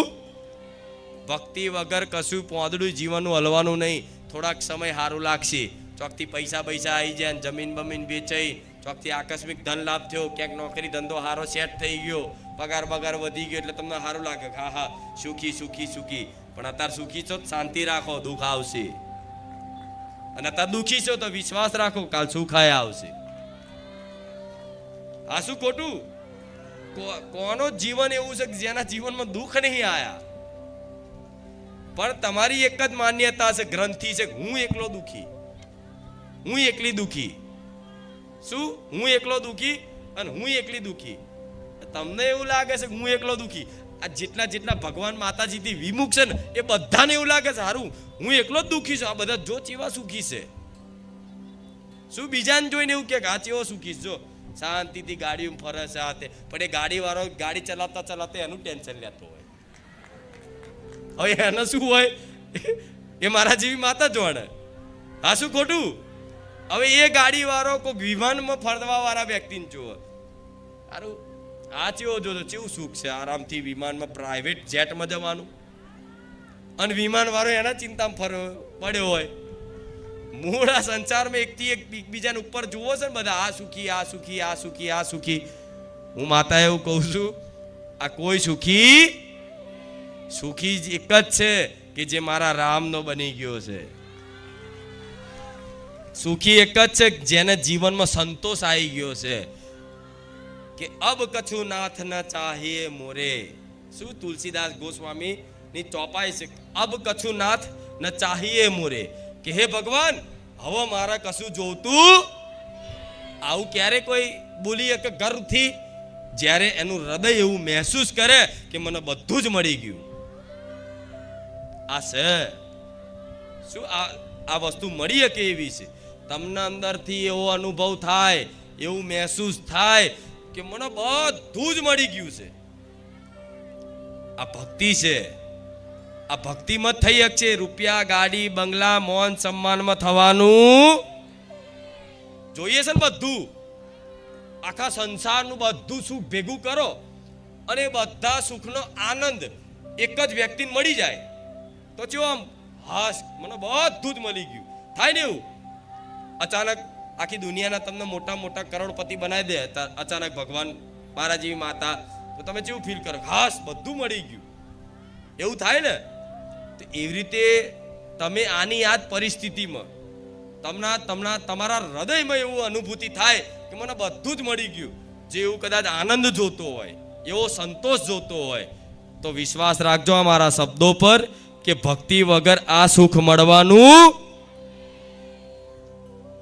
આજ મારા દીકરાને હું પૂછું ને, બોલ દીકરા શું જોઈએ છે? એ શું કહે છે? શું કહે છે? માં મારા શું જોઈએ છે? કે તને ખબર છે. અને જો મારી માગ સાચી હોય, મારી માગણી સાચી હોય, તો મને એ વિશ્વાસ છે કે મારી માં તું આ વાત મારી પૂરી કરીશ. શું આજ મારો દીકરો કોઈ વસ્તુ બીજી માગણી કરે? કેમ? એને ખબર છે કે મેં જ આખી માતાને જ માગી લીધી છે, મારે બીજી વસ્તુ માગવાની જરૂર શું છે? આખા અખિલ બ્રહ્માંડના નાથ તમારા થઈ જાય તો આખું બ્રહ્માંડ તમારું, આખો સંસાર તમારો ના થાય? થાય. વિશ્વાસ નહીં. મારા ભગવાન રાજા છે અને રામ ને તમે માની લો કે મારા પરમ પિતા પરમેશ્વર છે, આમના સિવાય મારું કોઈ નહીં. માતાને માની લો કે અમારી માં છે, આના સિવાય મારું. આમ જોવા જવું તો સીતા ગણો, પાર્વતી ગણો, મેરડી ગણો, લક્ષ્મી ગણો, ચામુંડા ગણો, અંબા ગણો, બધી એક જ શક્તિ છે, કોઈ અલગ. લીલા રૂપથી બધી અલગ બની છે. નકન પુરુષ તત્વ અને સ્ત્રી તત્વ આ સંસારમાં શિવ અને શક્તિથી જ બધું ઉત્પન્ન થયેલું છે. આ શું ખોટું? વિષ્ણુ અને લક્ષ્મીથી જ ઉત્પન્ન થયેલું છે. રામ અને સીતાથી જ બધું ઉત્પન્ન થયેલું છે. તો આ વાત વિશ્વાસ કરી લો. અને માતા પિતા ભલે પ્રગટમાં હોય, પણ એ તો આ શરીરના માતા પિતા છે તમારા. શું છે? અત્યારે હાલ તમારા માતા પિતા હશે તો જેને જન્મ આલ્યો છે એમનું ઋણ તો છે જ, પણ એ આ શરીરના માતા પિતા છે. તમારી અંતર આત્માના માતા પિતા કોણ છે? કોઈ વિચાર્યું છે? કોઈ વિચાર કર્યો છે? નહીં વિચાર કર્યો. હવે વિચાર આવ્યો છે કે સાચી વાત છે મારી, આ શરીરના માતા પિતા તો અમારા છે, મારા મમ્મી મારા પપ્પા, પણ અંતર આત્મા જે જીવ છે એના માતા પિતા કોણ? તો એ જ મારા શિવ ને શક્તિ ગણો તોય, રામ સીતા ગણો તોય, અને વિષ્ણુ ને લક્ષ્મી ગણો તોય એ જ પરમ પિતા પરમેશ્વર છે અને એ જ માતા છે. બધી દેવી શક્તિ એક જ તત્વથી બનેલી છે. બધા ભગવાન એક જ તત્વના બનેલા છે, કોઈ અલગ. આ વાત માની લેશો તો જલ્દી વિશેષ કૃપા થશે. મહેનત ઓછી કરવી પડશે ભક્તિમાં. શું મહેનત ઓછી કરવી પડશે? આ વાત માની લીધી તો જે વિશ્વાસ કરીને આ વાતનો માનતું હોય, અધિકાર કરતો હોય કે આ મારી માં ના મારા પરમ પિતા છે, અધિકાર જે કરતું હોય ને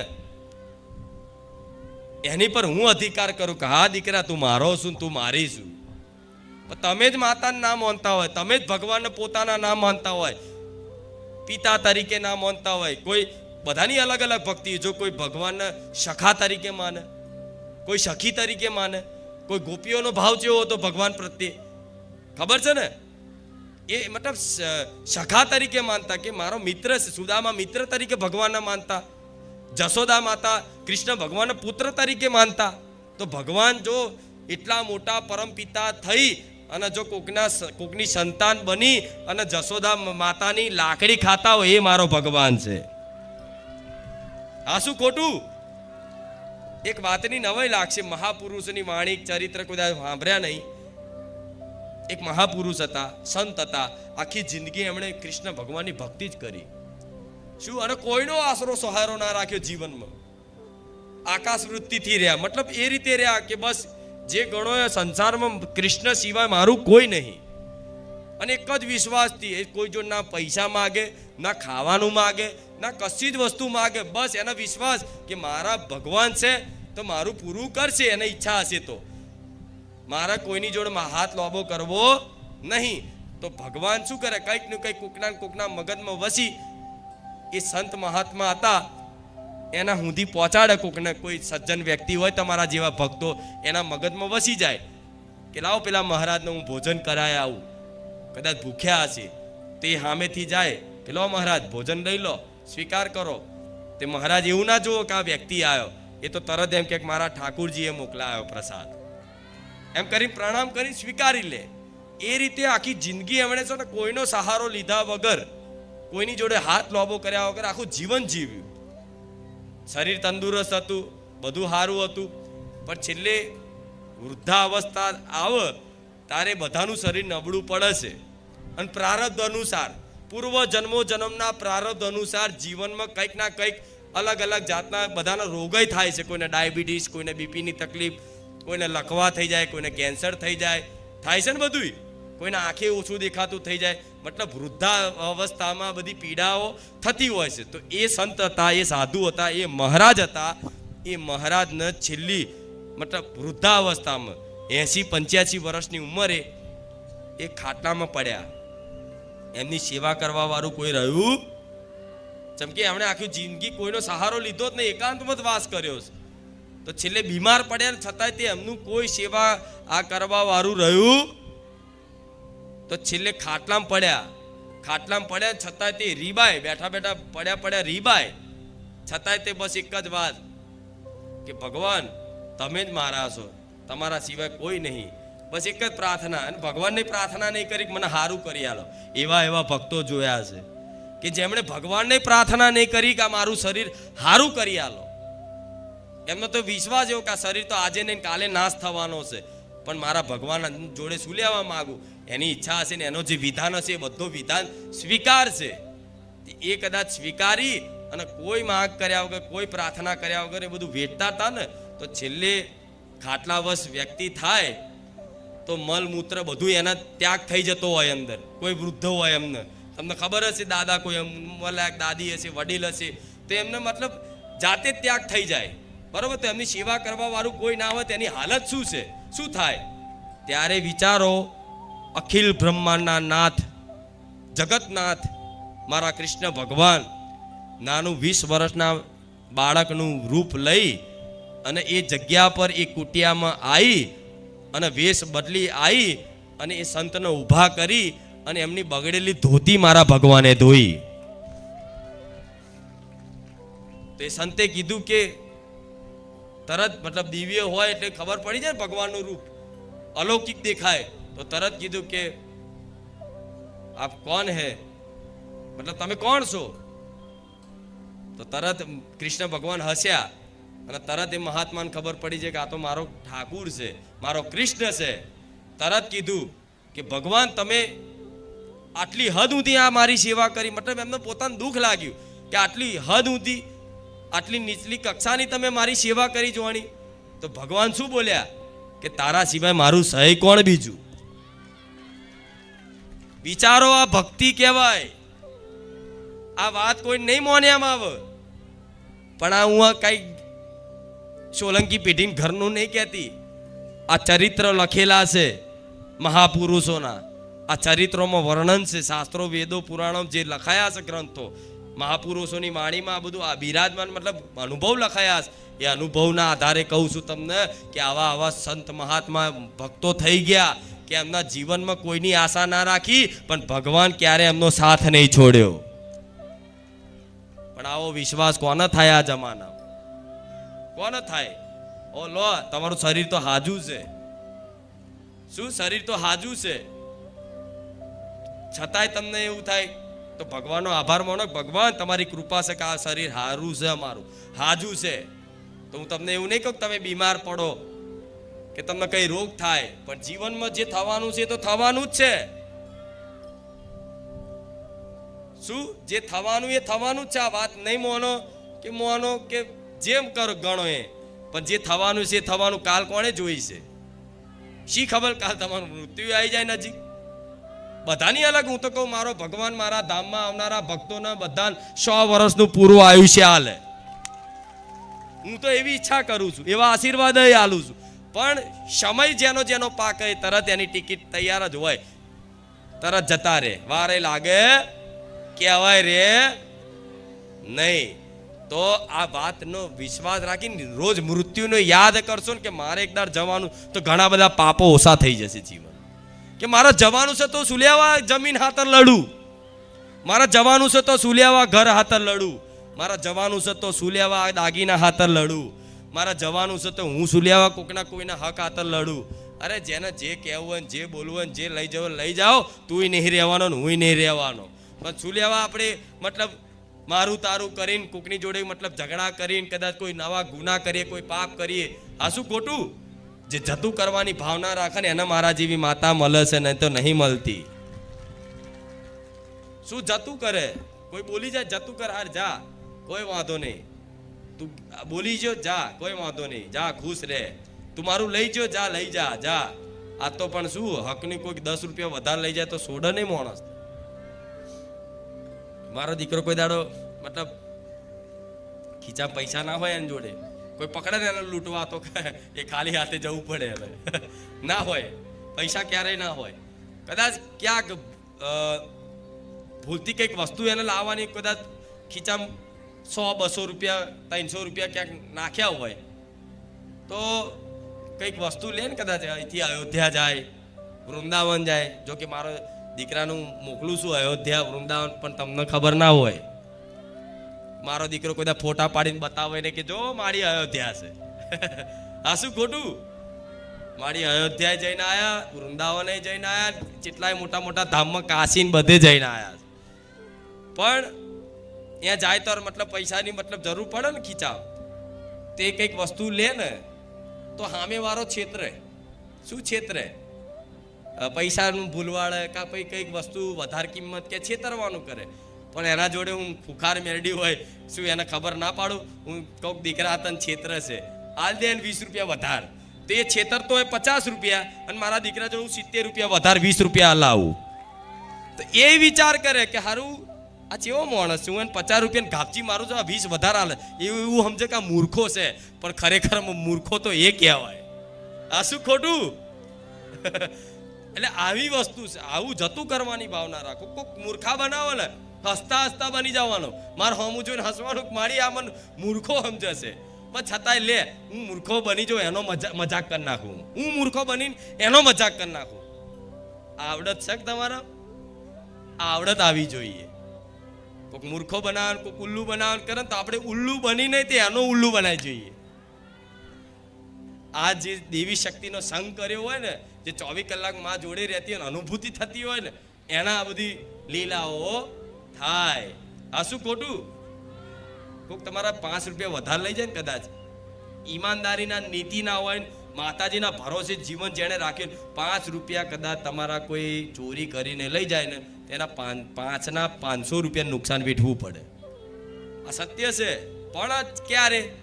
ચોરીના ના હોય, બેમાનીના ના હોય, ચીટિંગના ના હોય, અનીતિના ના હોય, ત્યારે. આ તો 500 રૂપિયા પડી ગયા, પાડી મારા 500 પડી જાય, જેને મળે ને એને માં જોજે તું. એટલે હવે પડી જાય જેના નસીબના હતા, તમારે પડવાના લખ્યા હતા એટલે પડ્યા. નકર આમ જાહેરમાં મેલો નહીં જવાના હોય તો નહીં જ જાય. આ સત્ય છે.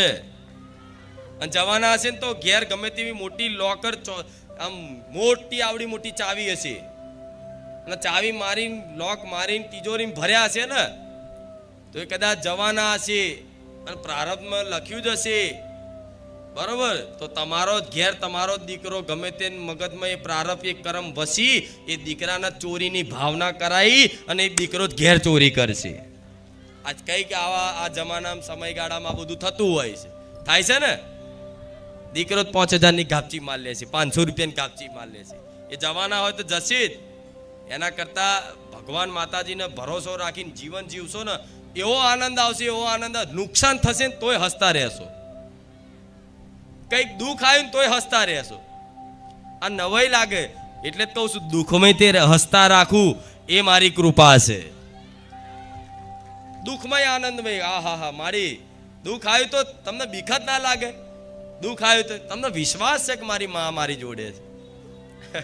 આ બહુ ઊંચી સ્થિતિની વાત કરું છું માતા, પણ આવું થઈ શકે છે, થઈ શકે છે. એક વખત રોજ વિચાર કરવાનો કે મારે આજે ને કાલે મરવાનું છે, તો હું સુલ્યાઓ હાય હાય કરું. દીકરા દીકરીઓ છે તો એમના માટે મતલબ જે થતું હોય તમારું ફરજ કર્તવ્ય તમારું ધર્મ બને છે. માતા પિતાને પોતાની સંતાનનું ભવિષ્ય ઉજ્જવળ બનાવવાનું એ માતા પિતાનું કર્તવ્ય બને છે. અને માતા પિતાને પોતાની સંતાન પ્રત્યે પ્રેમ ભાવ હોય છે કે મારા દીકરાનું કંઈક ભણી ગણીને એનું ભવિષ્ય ઉજ્જવળ કરું, એને ક્યાંક જીવનમાં સેટ કરી દઉં, પછી મારે શાંતિ. એવી ચિંતા દરેક માતા પિતાને હોય છે ને. હું એવું કહું કરવી જોઈએ ચિંતા, પણ તમે ચિંતા મૂકીને એમને ભણાવવા ગણાવવા તમારા મહેનતમાં ધ્યાન આલો. ચિંતા ના કરશો કે મારા દીકરાનું શું થશે. જો દીકરા સહિત મને માતાને સમર્પિત કરી દીધું છે ને આખું પરિવાર, તો તમે મહેનત કરશો, તમારા દીકરાને તમે જે ધારશો એ બનાવી શકશો. અને જો દીકરાના નસીબમાં નહીં લખ્યું હોય ને ડોક્ટર બનવાનું તો નહીં થાય. જેમ કે બધું જ વસ્તુ મારા ભગવાને નિર્ધારિત, એટલે એનો મતલબ એવો નહીં પ્રયાસ ના કરવો જોઈએ. મારા દીકરાને લેખ અહીં લખ્યા હતા તો મારો દીકરો 12 પાસ કરીને કોલેજ જઈને આ કરીને તે કરીને દુકાન કરીને આ કરીને બધું જેટલી કર્યું અને દુકાન કરે હોના હાઈટ કરીને ઊભો થાય. જેવું દુકાન કરે તો મૂડી વધે, લોસ જઈ, ધંધો બધું હેડ જ નહીં. એ છેલ્લે કંટાળીને એવું કે હું મારું કોઈનું ખોટું નહીં કરતો, હું કશું કરતો નહીં, બરાબર, મહેનતથી કરું છું, ઈમાનદારીથી કરું છું, છતાંય તે મને આવા નુકસાન. ભગવાન છે કે નહીં એ ખોજમાં નીકળ્યો. મારા જીવનમાં આટલા બધા દુઃખ પડે છે, ભગવાન છે કે નહીં. જો ભગવાન ના હોય તો મને કંઈક પ્રમાણ આલે. મતલબ એને એક વિચાર પેદા થયો કે મારી વાત મતલબ મારી પરિસ્થિતિ કોઈ સમજી નહીં શકતું, મારું દુઃખ કોઈ સમજી નહીં શકતું. આ મારું દુઃખ દૂર કરવા માટે એવા દુઃખ જેટલો દૂર કરવાના પ્રયાસ કરે એટલો અંદર દુઃખમાં ડૂબતા ગયા. હવે શું થશે? ત્યારે ભગવાન કોઈ બી વ્યક્તિને ભગવાન ઉપર નજર જાય, ખારું એ ભગવાન હવે તમે જોવો છો ને કે હવે મારું કોઈ રહ્યું, ત્યારે અસલી ભક્તિ જાગે ને. જેને ભક્તિ અસલી જાગવાની હોય, ભગવાન એમના શરણે સ્વીકારવાના હોય ને, એના જીવનમાં ભયંકર દુઃખ આવે છે. આટલો વિશ્વાસ રાખજો. આવું કેવું માડી તો દુઃખી છો એટલે માડીને આગળ બેઠા છો. તમારા જીવનમાં દુઃખ ના આવ્યું હોત તો માડી મળવાના. આ શું ખોટું? દુઃખ ના આવ્યું હોત તો માડી મળત ના મળત ને. તો જે દુઃખને તમે પેલા જે દુઃખના ગાતા હતા કે મારું દુઃખ મારું દુઃખ મારું દુઃખ, જે દુઃખને લઈને બધે ફરતા હતા, અત્યારે એ દુઃખના આભાર માનવો જોઈએ. તારા કારણે અમને 12 ધામ મળ્યું, ખુખાર મેલડીમાં મળ્યા. આ શું ખોટું? આજ અત્યારની પરિસ્થિતિમાં જે દુઃખ છે એ કાલે આભાર માનશો કે આ દુઃખના કારણે અમને રામચંદ્ર ભગવાન મળ્યા. આ શું ખોટું? તો દુઃખ જરૂરી છે જીવનમાં, એક તો જરૂરી છે. બધી બાજુથી સુખી તો માણસ અહંકારી બની જાય. એક જીવનમાં ભગવાન કંઈક ની કંઈક ખામી રાખે ને, જીવનમાં કંઈક ની કંઈક દુઃખથી નશો રાખે ને રાખે.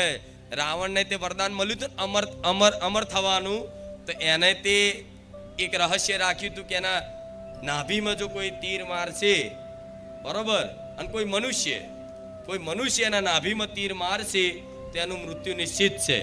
બરોબર, મતલબ એક રાખ્યો તો મતલબ એક રહસ્ય, સમજ્યા? એવી રીતે જીવનમાં કંઈક નું કંઈક, બધાનું કંઈક નું કંઈક, મતલબ ભગવાન દુઃખ રાખે ને રાખે. એટલે સંપૂર્ણ રીતે પરિસ્થિતિ સુધારવાનો પ્રયાસ કરશો તો ક્યારેય પરિસ્થિતિ તમે જે ઈચ્છો છો એ પ્રમાણની થવાની નથી ને. આ વાતથી ઘણું બધું જે હાય છે ને એ બધું બંધ થઈ જશે. ચિંતાઓ છે એ બધી જતી રહેશે. ચિંતાઓને ચિંતન થશે માતાનું, ભગવાનનું.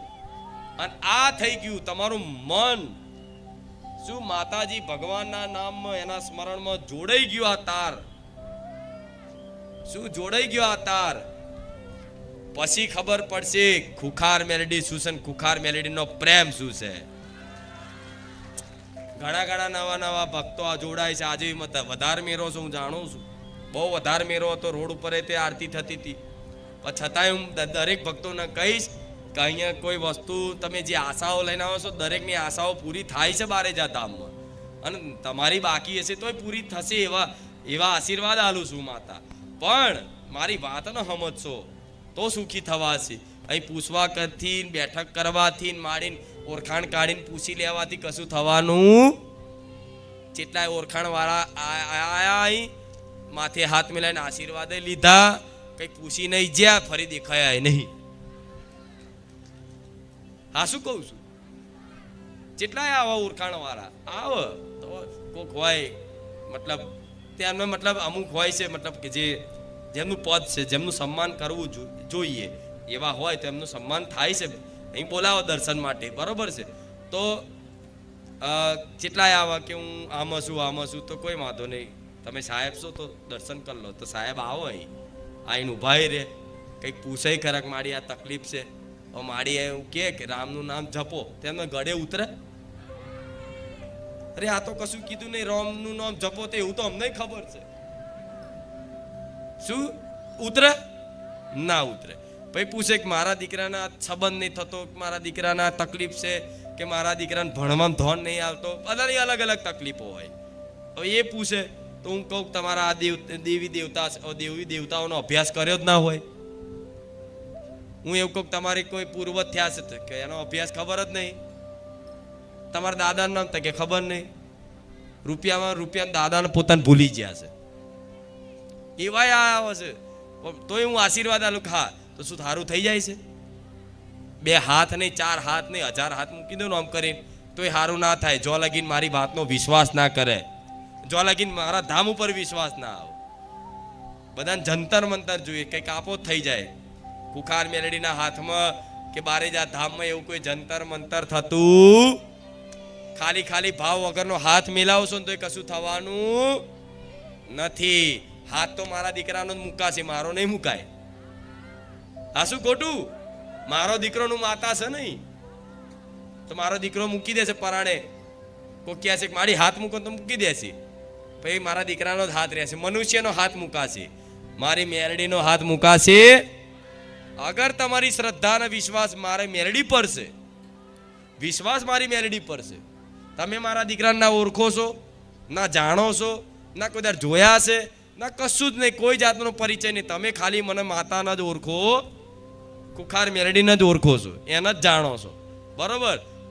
એ ભક્ત અગર ઉપર આવે અને ક્યાંક મારી આશીર્વાદ આવજે, તો ખાલી એમ કહું કે જા દીકરા આશીર્વાદ છે, મારા આશીર્વાદ ફળી જાય.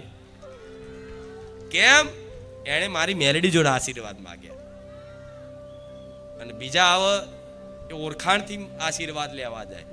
ઓળખાણથી બધું મળે જગતમાં, કૃપા મળે ના મળે. પૈસાથી જગતમાં બધું મળે, માતાજીની કૃપા મળે ના મળે. તો આ બધી વસ્તુને ધ્યાનમાં રાખી અને અહીં આવતા જતા રહેશો ને તો આનંદ આવશે, અલૌકિક આનંદ આવશે. આનંદ આવે છે ને જીવનમાં. બારેજા ધામ આયા પછી કોના જીવનમાં આનંદ થઈ ગયો એકદમ. વાહ, જોજો ખાલી નહીં કહેતા ને. તમને તમારી માની સોગન, તમારી મમ્મીની સોગન, માતાની જ ના હાલાય, મમ્મીની આલું. આ શું કહો છો ને? આખું જીવન આનંદમય થઈ ગયું. અરે અત્યાર સુધી જે સમયગાળો પહેલા તમે જે કાઢ્યો એ તો જાણે નર્ક જેવો હતો. હવે જીવન સ્વર્ગ જેવું લાગ્યું. એવા મારા ભક્તોનો અનુભવ છે આ વાતનો. અને અનુભવ કેમ થયો છે? ખુખાર મેલડીની વાણી બહુ ધ્યાનપૂર્વક સાંભળે છે. અનુ કઈ ખાલી ખાલી બોલતી, મારી બધી વાતોમાં કંઈક નું કંઈક તથ્ય હોય છે.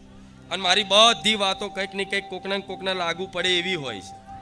હું એક શબ્દ બોલું તો મારા એક શબ્દો પર જેમ પેલા એક બાણ છૂટતું ને તેના 1000 બાણ થતા, એવી રીતે મારો એક શબ્દ છૂટે તો એ 1000 શબ્દો છૂટે, મતલબ 1000 બાણ બરાબર એ શબ્દોની મતલબ વર્ષા થાય. એટલે એક શબ્દો પર હજારો લોકોને સંદેશો મળતો હોય. એટલે ખુખાર મેલડીમાં એવા જ શબ્દો બોલે છે કે જેને લાગુ પડે. બરોબર ને? હા, તો જીવન શું છે હવે ખબર પડી? હા, શું કહો છો? હા, કેમ કે હજુ તમને એટલું બધું ઘણું બધું મારા આપવાનું છે કે હજુ જેની કલ્પના એ નહીં કરી તમે. ખરેખરમાં કહું છું. એટલે ફરી એક વાર કહું છું કે જીવનમાં ગમે તેવી દુઃખ આવી જાય, જીવનમાં કંઈક નાની મોટી ઘટના બને, ઘરમાં કોઈનું અચાનક મૃત્યુ થઈ જાય, કોઈ પ્રિય વસ્તુ છૂટી જાય, કોઈ પ્રિય વસ્તુનો ત્યાગ થઈ જાય, કોઈ વસ્તુ નષ્ટ થઈ જાય, કોઈ વસ્તુ ભાગી જાય, તૂટી જાય, ફૂટી જાય, ક્યારેય તે અફસોસ કરતા, ક્યારેય તે એ વાતને લઈ આખી જીવન તમે દુઃખી થતા. આ તો પછી સમય જ એવો છે. જે વસ્તુ તમને નુકસાનદાયી હશે એ તમારાથી છૂટી જશે. આ સત્ય છે. બહુ ગાડી કરશો ને, મારી ગાડી સાફ કરી રાખે, કોઈને આલે નહીં, લીટો પડવા ના દે. ભૂલથી જો એનો છોકરાએ કદાચ ચાવી બાવીનો લીટો પાડી દીધો ને તેનો બાપ એને 2 વરગાડ દે, મારી ગાડીને લીટો પાડી દીધો, કદાચ કોઈને આલવાનો જીવ ના ચાલે. જે ઘસીને રાખતો હોય, મને એવું લાગે કે આ દીકરાને ગાડી પ્રત્યે બહુ મોહ છે. અને આ મોહ હારો નહીં, મૂળ મોહ કહેવાય. એ હારો કહેવાય. એ મોહ તમને દુખી કરે. શું કરે? એ મોહ દુખી કરે તમને.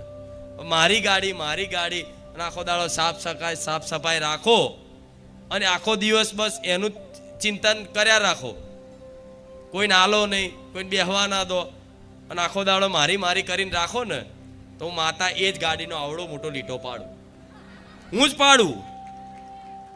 સાચું કહું છું, હું જ પાડું. હું જાહેરમાં કબૂલું છું, આ લીટો હું પાડું.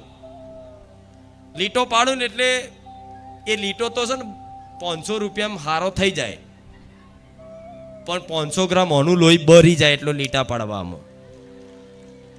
આ નુકસાન નહીં? 500 રૂપિયા મેં લીટો તો ભૂસાઈ જાય. પેલા ગાડીવાળા જો કારીગર જોડતા હોય તો હરખું કરી આલે 500-1000 રૂપિયામાં, પણ એ લીટો પડવા પાછળ તો 500 ગ્રામ એનું લોહી બરી જાય.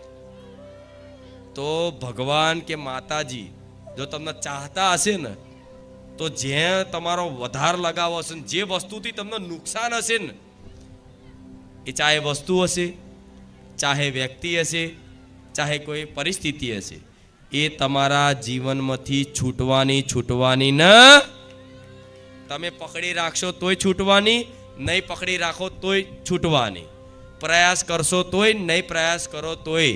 જે વસ્તુ, કેમ કે ભગવાન દરેકનું મંગલ જ વિચાર જ, ક્યારે મારા રામ કોઈનું અમંગલ વિચારતા. બધો વિધાન ભગવાનનો મંગલમય જ હોય છે. પણ આ વાત કેમ ઉતરતી નહીં? કેમ કે તમને સાચું જ્ઞાન નહીં મારા રામનું. એટલા માટે. નહીં તો કઈ બી વસ્તુ થાય છે કે હારા માટે, તો હા, તમારો અંગૂઠો છોલાય છે, લોહી નીકળે છે, તો તમને એવું થાય કે હારું માડી અંગૂઠો છોલાવાનો લોહી નીકળ્યું હારા માટે. આ શું હારા માટે? તું માતા જોડતી હોય, તારો પગ કપાવવાનો હતો, પણ મારી કૃપાથી અંગૂઠામાં પતી ગયું. આ શું ખોટું? આ બધું મતલબ પોઝિટિવ ચિંતન કરશો, સકારાત્મક વિચારો રાખશો, તો ક્યારે જીવનમાં દુઃખી નહીં થાવ કે આવું કેમ થયું. તમારી ઘેર પત્ની હોય અને પત્ની તમને એવી મળી હોય કે બરોબર એના ધણીને એવો હેરાન કરે, બરોબર હેરાન કરે, એનાથી તમે ત્રાસી જ્યાં હોવ, કંટારી જ્યાં હોય, એવા ચેટલાય હશે. હું જોડતી હોઉં, કંટારી જ્યાં હોય, ત્રાસી જ્યાં હોય, એકદમ ત્રાસી જ્યાં કે આ ચો મારા માથે પડી, એ ભગવાન ચો અને મતલબ અણજોડમાં લગ્ન થયા એવું થાય ને, થઈ જતું હશે તો તમારા પત્નીનો દોષ નહીં આલવાનો, દોષ પોતાના કર્મો ના આલવાનો. કંઈક નું કંઈક પૂર્વ જન્મનું હશે, આ લેણું ચૂકવવા આવી છે મારો બદલો લેવા. અને સાચી જ વાત હોય છે. આ સંયોગ એમને એમ બનતો. માતા પિતા હોય છે, જે પતિ પત્નીનો સંયોગ હોય બધો નિર્ધારિત હોય છે જન્મો જન્મથી. જેનો જેટલો સમય લખ્યો હોય ને એટલો આપે રૂપિયે બધું. આ બધું વિધાન છે મારા રામના, મારા ભગવાનના. સંતાન તમારા ઘેર કઈ સંતાન પેદા થવાની છે, કેવી સંતાન જન્મ લેવાની છે એ નિર્ધારિત છે. અગર તમે પૂર્વમાં કોઈ હારા કર્મો કર્યા હશે, પૂર્વ જન્મમાં કોઈ હારા કર્મો કર્યા હશે, અને જો કદાચ આ જન્મમાં વિધિના લેખમાં કદાચ બ્રહ્માજીએ એ કર્મો અનુસાર સુખ લખ્યું હશે, તો તમારી સંતાન ભણી ગણી અને એવો કોઈ મોટો અધિકારી, કોઈ મોટો વ્યક્તિ બને કે માતા પિતાનું નામ રોશન કરે, તમને ગર્વ થાય કે મારો દીકરો છે. અગર એ પૂર્વમાં મતલબ એ કર્મો અનુસાર સુખ લખ્યું હશે વિધિના લેખમાં, તે સંતાન તમારા ઘેર એવી જ જન્મ લેશે કે જે માતા પિતાનું નામ રોશન કરે. તમને ગર્વ થાય કે આ મારો દીકરો છે, આ મારી દીકરી છે. અગર તમારા પૂર્વ જન્મોમાં, આ મારી વાતનો વિશ્વાસ કરજો દરેક, પૂર્વ જન્મમાં અગર તમે કોઈ એવો અપરાધ જન્મનો થયો છે અને આ જન્મમાં કદાચ મનુષ્ય અવતાર મળ્યો છે અને એના ફળ સ્વરૂપ કદાચ દુઃખ વેઠવાનું વિધિની યોજના પ્રમાણે બ્રહ્માજીએ લખેલું હોય, એ છઠ્ઠીના દાડે લખાઈ ગયું હોય, તો તમારો વિવાહ ક્યાં થશે, પત્ની કેવી હશે, પતિ કેવો હશે, પુત્ર કેટલા હશે, દીકરી કેટલી હશે, દીકરા કેટલા હશે, આ બધી જ વસ્તુ નિર્ધારિત છે. તો દુઃખ લખ્યું હશે વિધિના લેખમાં, તો તમારી સંતાન, તમારો દીકરો નાનેથી મોટો કરશો, એને એટલા લાડ કરશો, એટલા પ્રેમ કરશો અને એના હાથ ઉપર જીવની જેમ રાખશો ને, તો એ જ દીકરો આગળ જતા દારૂડિયો થશે, જુગારીઓ થશે, માતા પિતાને મારઝૂડ કરવા વાળો થશે, અને તાલાવ તો કંટારીને મારીને માતા પિતાને વૃદ્ધાશ્રમમાં ધકેલી દે. આ વિધાન છે. શું આ વિધાન છે? શું છે? વિધાન છે. તો આ વિધાનને એક્સેપ્ટ કરશો તો તમે જીવનમાં સુખી રહી શકશો. ચિંતાઓ નહીં રહેજો, આ બધી વાતનો વિશ્વાસ કરશો તો. સંતાન સુખી કરવા આવી છે તો ગમે તે કરશો સુખી જ કરશે. દુખી કરવા આવી છે ગમે તે કરો, રોજ દીકરો દારૂ પીને જ આવશે. આ શું ખોટું? તો તમને એવું થતું કે મારી બધું લખેલું જ છે, તો તમે કામ કઈ રીતે કરો છો? તો માતા એવું કહું છું, તમારે અહીં આવવું,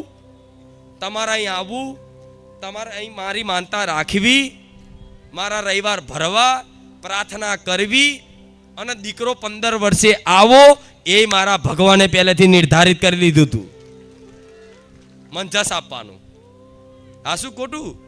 આ સહયોગ માની લો, સહયોગ થયો છે, મેં કશું નહીં કર્યું, સહયોગે કામ કર્યું એવું માની લો. શું સહયોગ બન્યો? તમારે અહીં આવું કામ થવું, આ સહયોગ બનાવ્યો ભગવાને, મેં કામ નહીં કર્યું કહું છું. આ વાત માનશે કોઈ? પણ મારા રામની રચના છે બધી, મારા રામની લીલા છે. પણ લેખમય નહીં હોતું ને, એ તે મેખ મારીને ખુખાર મેલડી અહીંયા હાલે છે. પણ ક્યારે એ પ્રારબ્ધ હોય, એ કર્મો વેઠવાનો હોય, જે ફળ એ કર્મ આટલું હોય તો ભક્તિ આટલી જોઈએ, તો પ્રારબ્ધને પછાડી નાખવું થાય ને. તમારી ભક્તિના બળથી એ પ્રારબ્ધ તોડી નાખવું, એ કર્મ ફેલ થઈ જાય ને. કર્મ તો નડે જ, કર્મ તો સિદ્ધાંત એવો છે, કર્મ તો ભોગવવું પડે ને. તમે ઈચ્છા કરો કે ના કરો, ભોગવવું પડે ને. બધી જ વસ્તુનું કર્મ, સારું કે ખરાબ. શું કોકને ગાર બોલી છે ને, વાંક વગર કોકને ગાર બોલી છે ને, તો કર્મનો સિદ્ધાંત શું હોય એ કહું તમને. કોકને ગાર બોલી છે ને આમ તમે, અને એનો વાંક નહીં, અને ગાર બોલી, એને ગાર સાંભળી લીધી, તમને સામે વિરોધ નહીં કર્યો, સાંભળી લીધી સહન કરી. તમને એવું લાગે કે હું મોટો છું, જોયું, સાંભળી લીધી, મારી આગળ બોલ્યો નહીં, અહંકાર કરો. પણ તમને ખબર નહીં, તમે ગાર બોલ્યા છો ને તો સામે એ કર્મમાં લખાઈ ગયું. કોક દિવસ છે ને તમારે વગર વાંકની ગાર ખાવી પડતી હતી, વગર કામની ગાર ખાવી પડતી હશે. જેમ કે દીકરાઓ સાધન લઈને જતા હોય, બાઇક લઈને, ગાડી લઈને જતા હોય, અને અચાનક તમારો કોઈ વાંક ના હોય, કશું જ ના હોય, અચાનક કોઈ આડો એવોય ઉતરે, છતાંય તમને આટલી મોટી ગાર બોલી નાહી જાય ને. તો કેમ? તમે કોકને વાંક વગર આપી દીધી હશે ને, તારે કર્મનો સહયોગ એવો બને કે કોક અચાનક રિક્ષા વાળો આડો આવો, વાંક એનો છે, છતાંય તે તમને આટલી મોટી ગાર બોલે. તમે અમે કહો કે વાંક એનો છે ને મને ગારો બોલે છે. અરે પણ એ ગારો તને નહીં બોલતો, એ તારું કર્મ આઈને તને નડી ગયું. આટલી વાત કર્મની ફરીને પાછી આવતી હોય તો આ સિદ્ધાંત છે. હા, શું કહું છું? વિશ્વાસ નહીં કરો. કોઈ વસ્તુ કારણ વગર આ ધરતી પર થતું નથી. આ સત્ય છે. આ વાતનો વિશ્વાસ કરો, કેમ કે આ આધ્યાત્મિક વાત છે. સિસ્ટમ ભગવાને જે બનાવેલી હોય ને, આખું જેમ કે ભારત દેશના કાયદા કાનૂન જેવા બનાવેલા હોય, બ્રહ્માંડમાં મારા ભગવાને આ બ્રહ્માંડની બધા નીતિ નિયમો બનાવેલા હોય. એ નીતિ નિયમો તમને બતાવું છું કે નિયમ કઈ રીતે કામ કરે. આ રીતે કામ. આટલી વાતમાં તમને કોઈ વગર વાંકનું કોઈ દબાવ હશે, કોઈ હેરાન કરે છે, તો તમારે એવું નહીં માનવાનું કે વગર વાંકનું કોઈ મને દબાવ હશે ને મને હેરાન કરે છે. ના, એ ક્યાંક ને ક્યાંક તમારા એ કર્મો તમને એ વ્યક્તિને નિમિત્ત બનાવીને તમને નડતર રૂપ થતા હોય. જો આ વાત સ્વીકારો તો એ માર ખાવાનું બંધ થઈ જાય, દંડ ભોગવવાનો, દંડા પડવાનું બંધ થઈ જાય. જેટલા આવું થયેલું છે, વગર વાંકની ગાર ખાધી બધા બહુ છે. જોજો વાંક તમારો નહીં હોય છતાંય ખાઈ લીધી. એટલે પાછું એમ નહીં કહેતી ગાર કોઈની ખાય, પણ હું કહું આવું થઈ જાય તો જતું કરી દેવાનું, તમારે મોની લેવાનું. હા, અગર કોઈ વધારે પડતો દબાવવા જાય છે તો પછી કાયદાનો સહારો લેવો. હા, શું ખોટું? કોઈ દીકરીને અગર કોઈ મતલબ કોઈ પુરુષ થઈને ગાર બોલે છે તો એવું નહીં વિચારવાનું કે કર્મ મને ગાર બોલે છે, એનો વિરોધ કરવો જોઈએ. એ તે ભગવાને કીધું છે. હા, શું ખોટું?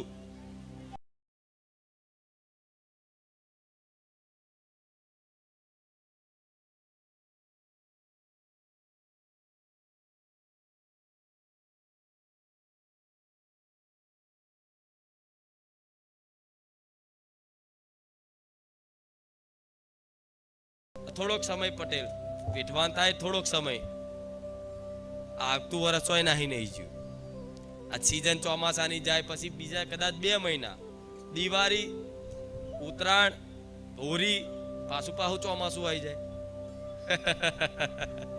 આ બધા કેવું તો બધા બોલતા બંધ થઈ જાય, મારી આટલું બધું છોટું. આ તો તમારા લીધે ગાદી કરું છું હું. મારા ભક્તો માટે ખુખાર મેલડી અહીં આવે છે. નકર ખુખાર મેલડીને કોઈ ગાદી નહીં પડી, નહીં કોઈ નામના નહીં પડી, નહીં કોઈની પડી. તમારા જેવા ભક્તોના ભાવ ને શ્રદ્ધાના કારણે ખુખાર મેલડી એ ગાદી કરે. નહીં તો અહીં તો કહી દો કે મિલો, મારા દીકરાને કોઈ મોહ નહીં, કોઈ શોખ નહીં, કોઈ એના માન સન્માન જોતું નહીં. એ તો ઉપરથી એવું કહે છે કે મારી ભક્તિ પ્રગટ શું લેવા કરી, પ્રગટ થઈ ગયા, બધા જાણી ગયા. એટલે આને એક કર્તવ્ય મળ્યું, ફરજ મળી, આ કરવું પડશે. ફરજ મળી કહેવાય ને. મેં માતાએ આલી, કોઈએ આલી નહીં, કોઈના કહેવાથી નહીં, કે કોઈની ભલામણથી નહીં, પણ મેં માતાએ આલી કે આ ફરજ છે તારી, આ કર્તવ્ય છે, નિભાય. બરોબર. પણ એ મને કંઈક મને ફેમસ ના કર્યો તો સારું નહીં. તું શાંતિથી એકાંતમાં તારી ભક્તિ જ કરે. પણ અત્યારે જાણી ગયા છે બધા, એટલે અત્યારે તો મારી ચોક ધોનમાં બેઠા હોય તો એ 4 જણા પગે લાગે. અરે ઘડીક તો બેહવા દો, મારા દીકરાને તો ચોય આગો રાખું. હા, શું ખોટું? આડાદાડ અહીં નહીં આવી શકતો મારો દીકરો, પૂછી જો અહીં આવી શકશે? હવે જો ખબર પડે કે મારી આડા દિવસે આવો છે આ ટાઈમે, તો આડા દિવસે મેરો હોય. મારા દીકરાને દર્શન કરવા આવવું હોય ને તો અઠવાડિયે 10 દિવસે એક વખત મારો દીકરો અહીં આવી શકશે. તમે તો રોજ આવી શકો છો. આ નવાઈની વાત છે, પૂછો. 10 દિવસે મારો દીકરો અહીં આવે, 10 દિવસ. એ ક્યારે આવે કોઈ ખબર હોય? રાતે 2 વાગે, 3 વાગે, 4 વાગ્યા હોય ને સવાર 5 વાગ્યા હોય, કે સવાર 7 વાગ્યા હોય, કોઈ નક્કી હોય? તમે આખું અઠવાડિયું રાહ જોઈને બેહો તો હાથમાં આવે નહીં. એટલા માટે તમે નસીબવાળા નહીં, તમે રોજ આવી શકો છો. આ શું ખોટું? તો આ કહેવાનું કારણ એટલે છે કે ખુખાર મેલેડી શું છે એ ઓળખતા તો પેઢીઓ જતી રહેવાની, નહીં ઓળખી શકો, પણ સમજો મને, મારી વાતો ને સમજો. ઓળખી તો નહીં શકો. હું કહું છું તમારા દાદાના દાદાના દાદા જતા રહ્યા તો મને મેલેડીને ઓળખી નહીં શકે. તમે શું ઓળખી શકશો?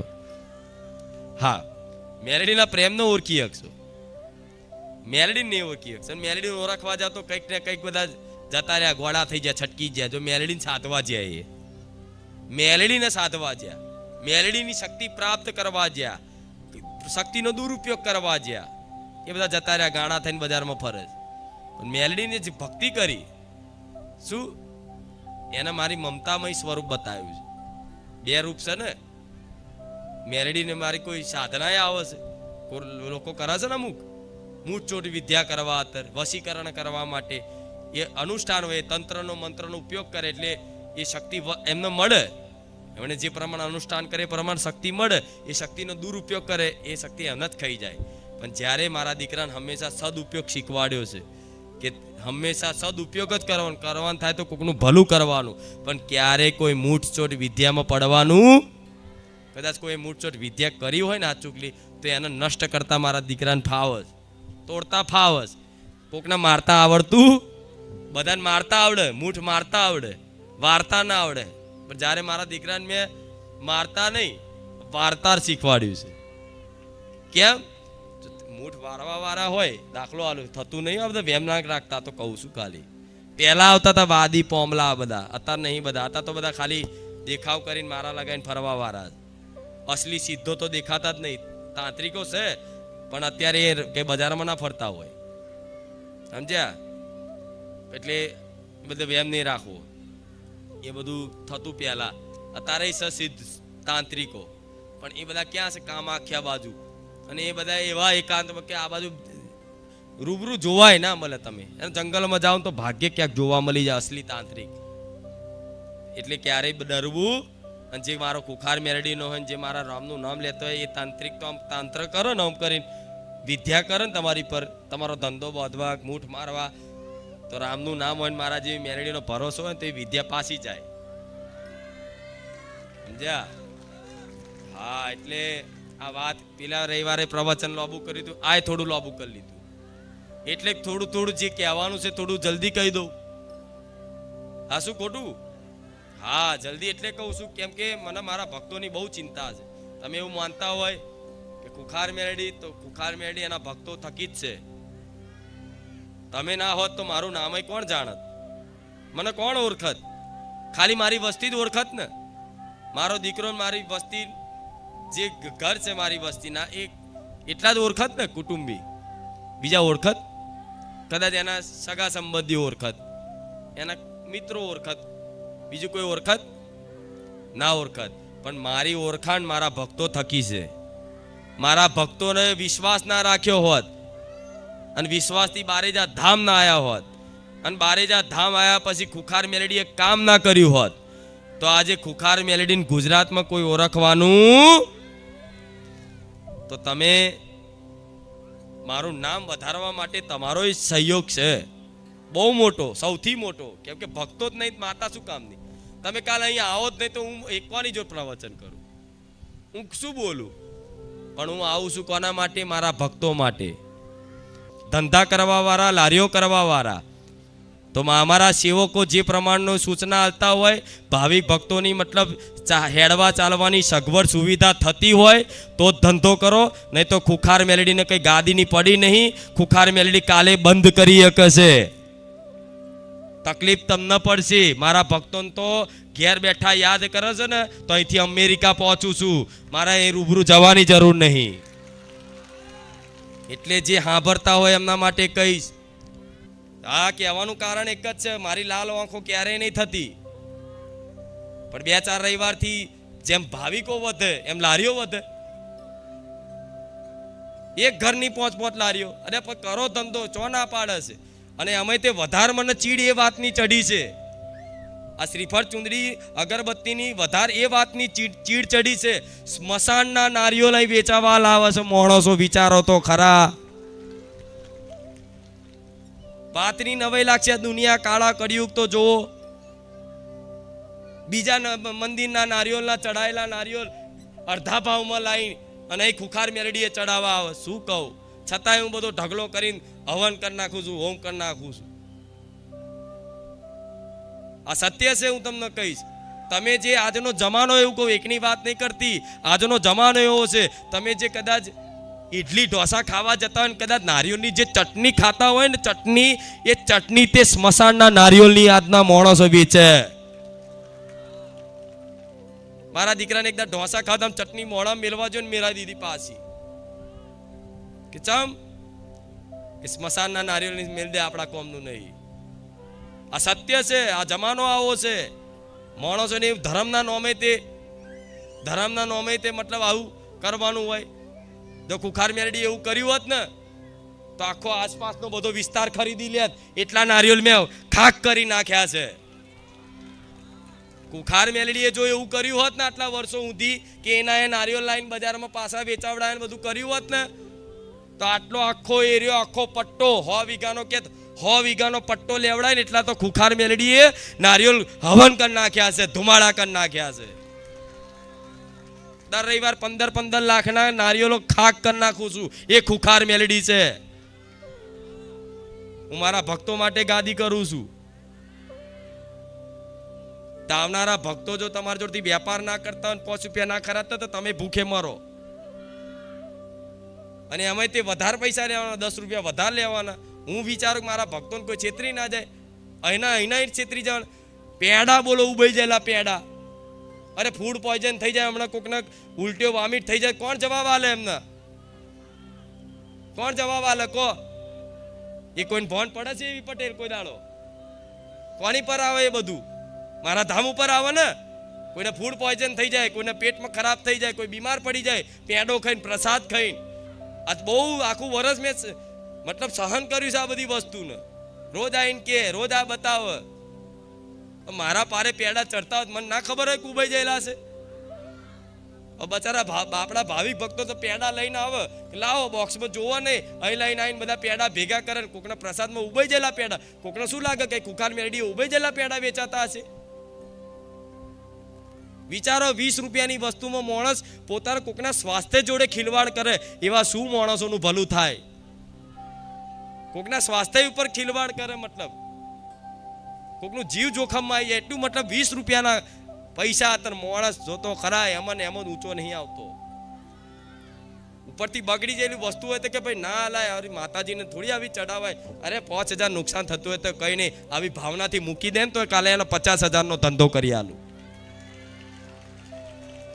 મારા ભાવિકોને કોઈ દાડો અહીંથી છે ને કોઈ એવું ચાલુ ચીલા તેલ ના વાપરવા દઉં, કોઈ ખરાબ વસ્તુ ના વાપરવા દઉં. પૂછો, હારી વસ્તુ મતલબ ખરાબ થઈ ગયેલા ચોખા ખાલી થોડા જીવડા પડ્યા હોય ને તરત દોણા નાખાઈ દે. ચકલાન કોઈ દાડે એવા ચકલા પૂછ્યું એવા દોણાય ના હોય. અને બધી વસ્તુ હારી વસ્તુ. છાશ લાવું ને, છાશ કદાચ સેવકો ભાવિકો માટે કદાચ મંગાવડાવું ને તો એ તે છાશ તે સારા મેની અને સારી ક્વોલિટીની છાશ આવે. કદાચ ચાલુ ચીલાય ખુખાર મેલડી ના લાવ હોય. આ ચારે કહેતા હશે. અને બધાય આવું કરે છે એવું નહીં કહેતી. 300 રૂપિયાની ચુંદડી 1000 રૂપિયામાં વેચવાની. હું તો કહું ચુંદડી શું લેવા લાવો છો મારા હાથર? નહીં જરૂર, નહીં બોલતી દર વખતે. ચુંદડીની જરૂર નહીં, શ્રીફળની જરૂર. હું તો ઊંધી કહું છું મારા દીકરા માટે કોઈ ઘડિયાળ નહીં લાવો ને એટલો ખર્ચો ના કરાવે. એનું નામ ખુખાર મેલડી છે. કોઈ દાડ કીધું છે તમને? કોઈ દાડ કીધું મારા દીકરા માટે? હું તો એવું કહું મારા દીકરા માટે કોઈ વસ્તુ ના લાવશો, આવા મોટા મોટા ફોટા ના લાવશો, મોટા મોટા ત્રિશુલ ના લાવશો. કોઈ દાડ કીધું? ઉપરથી એમ કહો કે ના લાવશો. જેમ કે તમે જે વસ્તુ લાવો છો, ચુંદડી લાવો, આ લાવો, તમે ઓઢારો છો, ભાવ છે, બરોબર છે, હું માનું છું. અને તમારી ભાવનાથી મને આનંદ થાય છે કે તમે કોઈ ચુંદડી હારી લાવો, મતલબ મારા માટે લાવો તો મને આનંદ થાય છે, પ્રસન્નતા થાય છે. પણ એ નહીં લાવો તો હું નારાજ થવું એવું નહીં. એ વસ્તુ એટલી બધી ગોડાઉનમાં જમા છે, એટલી બધી જમા છે. હમણાં પટેલે કીધું કે મારી આખું ગોડાઉન ચુંદડીઓથી ભરાઈ ગયું છે, હવે શું કરવું? હવે ધીરે ધીરે એને હવન કરવાનું ચાલુ કર્યું. શું કરે? તો કરવું જ પડે ને. ફોટા એટલા બધા, જો તો રામ ભગવાન, જો તો ખુખાર મેલડી. મારા વસ્તી ઘેર આવો તો જો તો ભગવાન દેખાય. આમ કરીને ડ્રોવર ખોલો તો રામ નીકળે અહીંથી. આ શું કહું છું? આમ ડ્રોવર ખોલો તો રામ ભગવાન ના કરે. આ ડ્રોવર ખોલો તો બહુચરમાન મેલડીમાં ના કરે. વિચારો, આખું ગોડાઉન ભરેલું છે.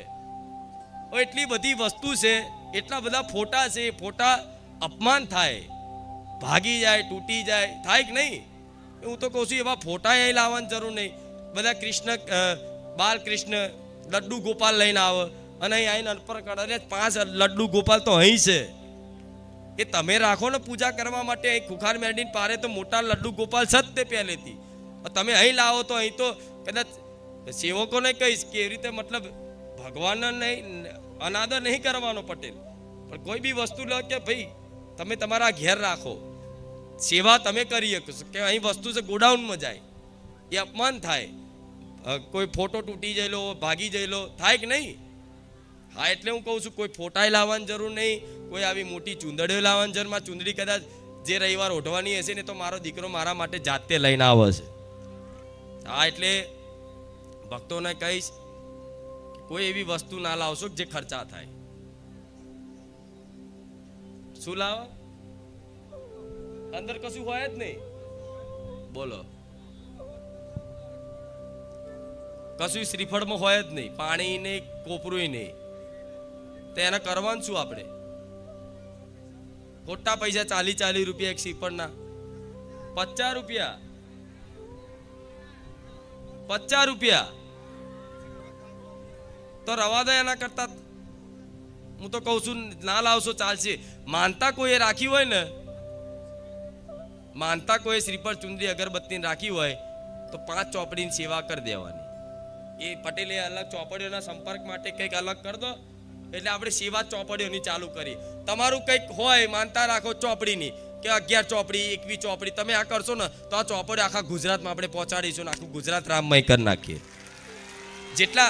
જેટલા ખર્ચા, જેટલો ખર્ચ કદાચ શ્રીફળ, ચુંદડી, અગરબત્તી, ફોટામાં આ બધા વસ્તુમાં થાય, બરોબર, હવે એટલા વસ્તુને સદુપયોગ થાય તો ઘેર ઘેર ઘેર ઘેર રામ રામ રામ રામ કેટલા જણા લોકો લખતા થાય.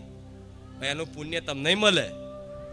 તમે કોઈ 2 માણસને રામ નામની બુક લખાઈ, તો એ લખીને એને એક બુક 2 લખાવો ને એક બુકની જે ફળ હોય રામ નામનું એ તમને મળે. અતિશય હદ થાય ને તાર પટેલ સેવકો બધા કે મને પ્રાર્થના કરે મારી કઈ કહો. તો હું મારું કાર્ય શું છે, આવું પ્રવચન થાય, ગાદી પૂરી થાય એટલે જતું રહેવાનું. મારું બીજું કોઈ કાર્ય. જે ભાવિકો શ્રીફળ, ચુંદડી, અગરબત્તી 50 રૂપિયામાં લાવે છે, આ 2 અગરબત્તી આવો માડી. આ 50 રૂપિયાની, આ 25 રૂપિયાની એક અગરબત્તી જો તો ખરા જેવી બ્રાન્ડેડ છે. બરસ ઊંઘી લો. અરે આવી સુગંધ તો સ્વર્ગમાં નહીં, વૈકુંઠ ધામમાં નહીં આવી મને. આટલી જબરજસ્ત પ્રોડક્ટ કોણ બનાવ પટેલ? 25 રૂપિયાની એક. અરે ભગવાન, કારીગરને ઇનામ આલવું પડશે. બોલો પણ આ શું કેવું? આ શું કેવું? પણ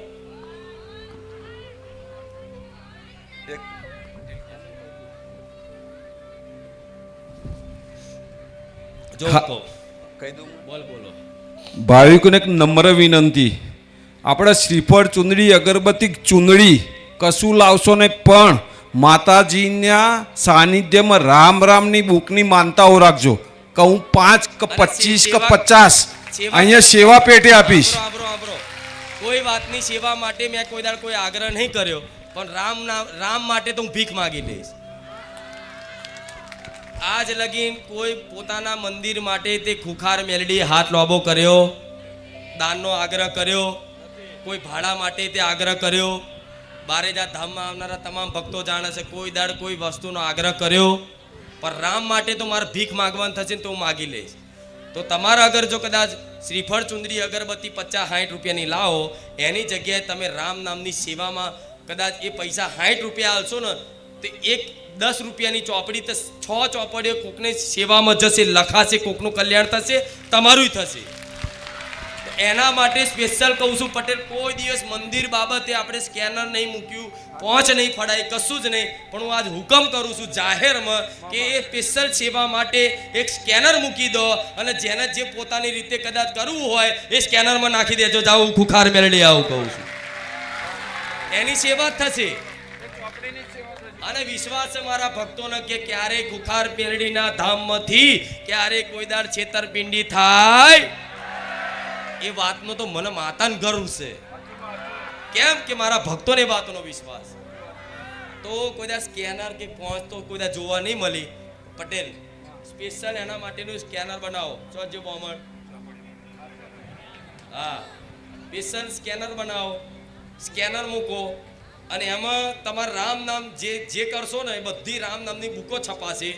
અને તમે માગશો એટલી, તમે એમ કહેશો કે મારા આટલી 10 જોઈએ છે, બરાબર, 10 જોઈએ તો 100 રૂપિયા નાખીને 10 ચોપડી તમે તમારા વિસ્તારમાં આલો, તમારા ગામમાં આલો, તમારા ફરિયામાં આલો, તમે જ્યાં બેહો ત્યાં તમે બધી જગ્યાએ રામ રામ બધા લખતા કરાવી નાખો. આપણે લક્ષ્ય બનાવીએ. જોડાશો આમાં? જોડાશો ને? આપણે એટલું બધું રામ નામ રૂપી ધન ભેગું કરી દઈએ કે કોઈ ધનની જરૂરત જ ના પડે. કરશો ને?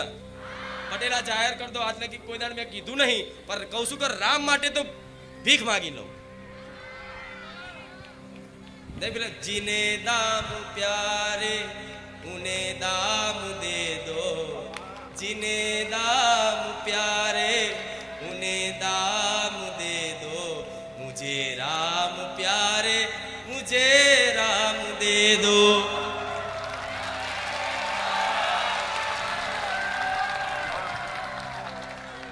મસ્ત ગાયું. મને રામ પ્યારા છે, વાલા છે, તો મને ભગવાન આપી દે. બરોબર ને? મને રામ આપો તમે, હું હામે તમે જે માગશો એ આપી દઈશ. જે માગશો એ આપી દઈશ. જાઓ, આ વચન આલું છું. તમે મને રામ આલો, હું તમને જે માગો એ બધું આલ દઈશ. રામ નામના બળથી જાઓ. તમારી બધી ઈચ્છાઓ જે કે સારી ઈચ્છાઓ, ધર્મયુક્ત, ન્યાયયુક્ત, એમાં કોઈનું અહિત ના થાય અને તમારું ભલું ઈચ્છતી હશે એવી ઈચ્છાઓ જો તમે કરશો ને તો એ રામ નામથી તમારી બધી ઈચ્છાઓ, દરેક મનોકામના પૂર્ણ ના કરું તો મારું નામ રામ વારી. રામ આનંદ થયો ને? પણ કરો, હું કહું છું કરો. એટલે એમાં કરો. હવે પટેલ મહારાજ મૌન તોડવું પડે સમજ્યા? આપણે બીજા ઉદ્દેશ માટે કોઈ દાડ જો કે મારી માગણી નહીં, હું મારા દીકરાને કોઈ દાડ હાથ એટલે લોબો ના કરવા દઉં. પહેલેથી એટલે ના પાડેલી છે કે દીકરા જો કદાચ કોકની જોડે માગીને બધું કદાચ દાન તો કોક કરશે પણ તું એમનો ગુલામ થઈ જઈશ. 50,000 લખાવશે ને તો 50,000 તો લખાવશે. આ ભાઈના ફળાના તરફથી 50,000 મંદિર પેટે કુખાર મેરડી ધામ બારેજા લખાઈ દેશે. બરોબર? એ 50,000 લખાય કે ઘરનું વાસ્તુ છે, માડી આવું પડશે, માડીને જવું પડશે કે 50,000 લીધા છે. આ શું ખોટું? માડી મારા દીકરાને બાબરી છે, માડીની તો ઈચ્છા ના ખારું નહીં જવું. પછી સેવક કે માડી 50,000 લખાયા હતા એ ભાઈ છે. માડી કે હારું વાત તો સાચી, જવું પડશે. મારી મારા દીકરાનો બર્થડે છે, લામ દર્શન કરવા લઈને આવું. આ લઈને આવો, માસીના છોકરાને લઈને આવો, કાકાના છોકરાને લઈને આવો, મિત્રને લઈને આવો. એ 50,000માં તો એ કેટલાય વર્ષો સુધી છે ને મારા દીકરાને ગુલામી બનાવી રાખે. અને હું તો રાજા જેવી માતા છે, હોમે દેખાતી હોય તો એમ કહો ભાઈ અત્યારે નહીં મળું તો તોય ખોટ તોય કોઈ થોડી મને કહેવાનું છે. કેમ ભાઈ ના પાડો છો? એટલે મારી મરજી ચમ, કોઈની જો કશું લીધું જ નહીં, ચૂલ્યા ગુલામી કરવાની. મારા દીકરો કોઈના અધીન ના થાય એના માટે ક્યારે મેં ભક્તો જોડેથી દાનનો આગ્રહ કરવા દીધો નથી. પણ રામ માટે હું કહું છું, રામ માટે તો કહું છું ને. તમે કહેતા હોય ને તો રામ માટે તમને વાતની નવાઈ લાગશે, અવસર ના મળ્યો. રામ માટે મારો દીકરો ખુદ એવું કહેતો મારી એકદાર મારે ભિખારી બનવું છે. કદાચ સેવકોને ખબર હશે, ફાટલા બાટલા કપડા પહેર લેવા છે એકદમ, અને એકદમ ભિખારી બનવું છે. જાણે કોકને જોઈને એવું લાગે કે આ ભિખારી આવ્યો અને માગવું છે. અને માગી અને એ મતલબ રામ માટે માગ્યું છે. અને માગી અને ભગવાન માટે કંઈક ભોગ ધરાવું, કઈ બી વસ્તુ એ માગીને પૈસા મતલબ વસ્તુ પૈસા લઈ માગી અને ભગવાનનો કંઈક ભોગ ધરાવું, ભગવાન માટે કંઈક લાવું, એવો મારો દીકરો મારા રામ માટે ભીખ માગવા તૈયાર છે. તો માતા એવું કહીશ કે મારા દીકરા વતી હું તમને કહીશ કે રામ નામ માટે એક સ્કેનર મૂકો, બરોબર? તે સ્કેનરમાં એના બુકો મળી જશે, બરોબર? પણ એક જ જગ્યાએ પટેલ રહેશે, રામ નામની બેંકમાં.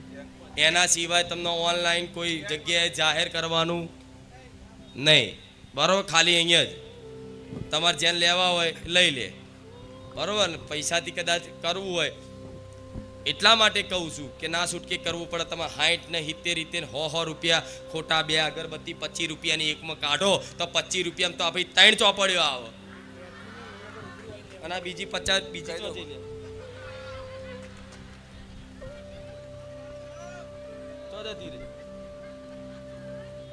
જતી રે લાગે. જો આ અગરબત્તી ગભરાઈ જઈ કે મારું આઈ બન્યું. બુકો અહીંયા જ મળશે, બહારથી ક્યાંય લેવાની, બહાર મળશે ને બહાર છપાવશે. અમુક લોકો બહારથી છપાઈને લઈને આવે, 18 રૂપિયાની બુકો બહારથી છપાઈને લઈને આવે છે. એ બુક અહીં 9 રૂપિયામાં પડતી હોય. એટલે કોકના કદાચ હોય કો એવું પટેલ, ના ના કો પટેલ તમે જે ભાવિક કદાચ માનતા રાખે 5 બુકની, તો આપણા રામ રામની બેંકમાં જે સ્કેનર છે ત્યાં આગળ જ કરવાનું રહેશે, બીજે ક્યાંય નહીં. બીજે ક્યાંય બહારથી કોઈ જગ્યાએથી અને તમારી જાતે રૂબરૂ જ આવવાનું ત્યાં, અને સ્કેનર કરશો એટલે ત્યાં જે સેવક હશે ને તમને બુક બી આલશે ને ત્યાં આગળ તમારી જે માનતા હશે ને ત્યાં જ પૂરી થશે. એવી રીતે તમારી કામ તમે રાખો કે હું 25 ચોપડીની માનતા રાખું છું, તમારું કામ પૂરું થયું તો આપણે 25 ચોપડીના ત્યાં સ્કેનરમાં આપી દેશો, તમને ત્યાંથી જ બુકો મળી જશે. અને બીજાને તમે બુકો આપશો તો રામ રામ એ બી લખશે અને અહીંયા બી રામ રામની બુકો લખાશે, તમારા ખાતામાં જમા થશે. આ તો હાઈએસ્ટમાં કેટલા છે? પહેલું નામ કોનું છે? પટેલ બોલજો. અત્યારે રામ નામમાં પહેલું નામ કોનું છે બેંકમાં આપણી? પટેલ કૃણાલ હરગોવિંદભાઈ. હા,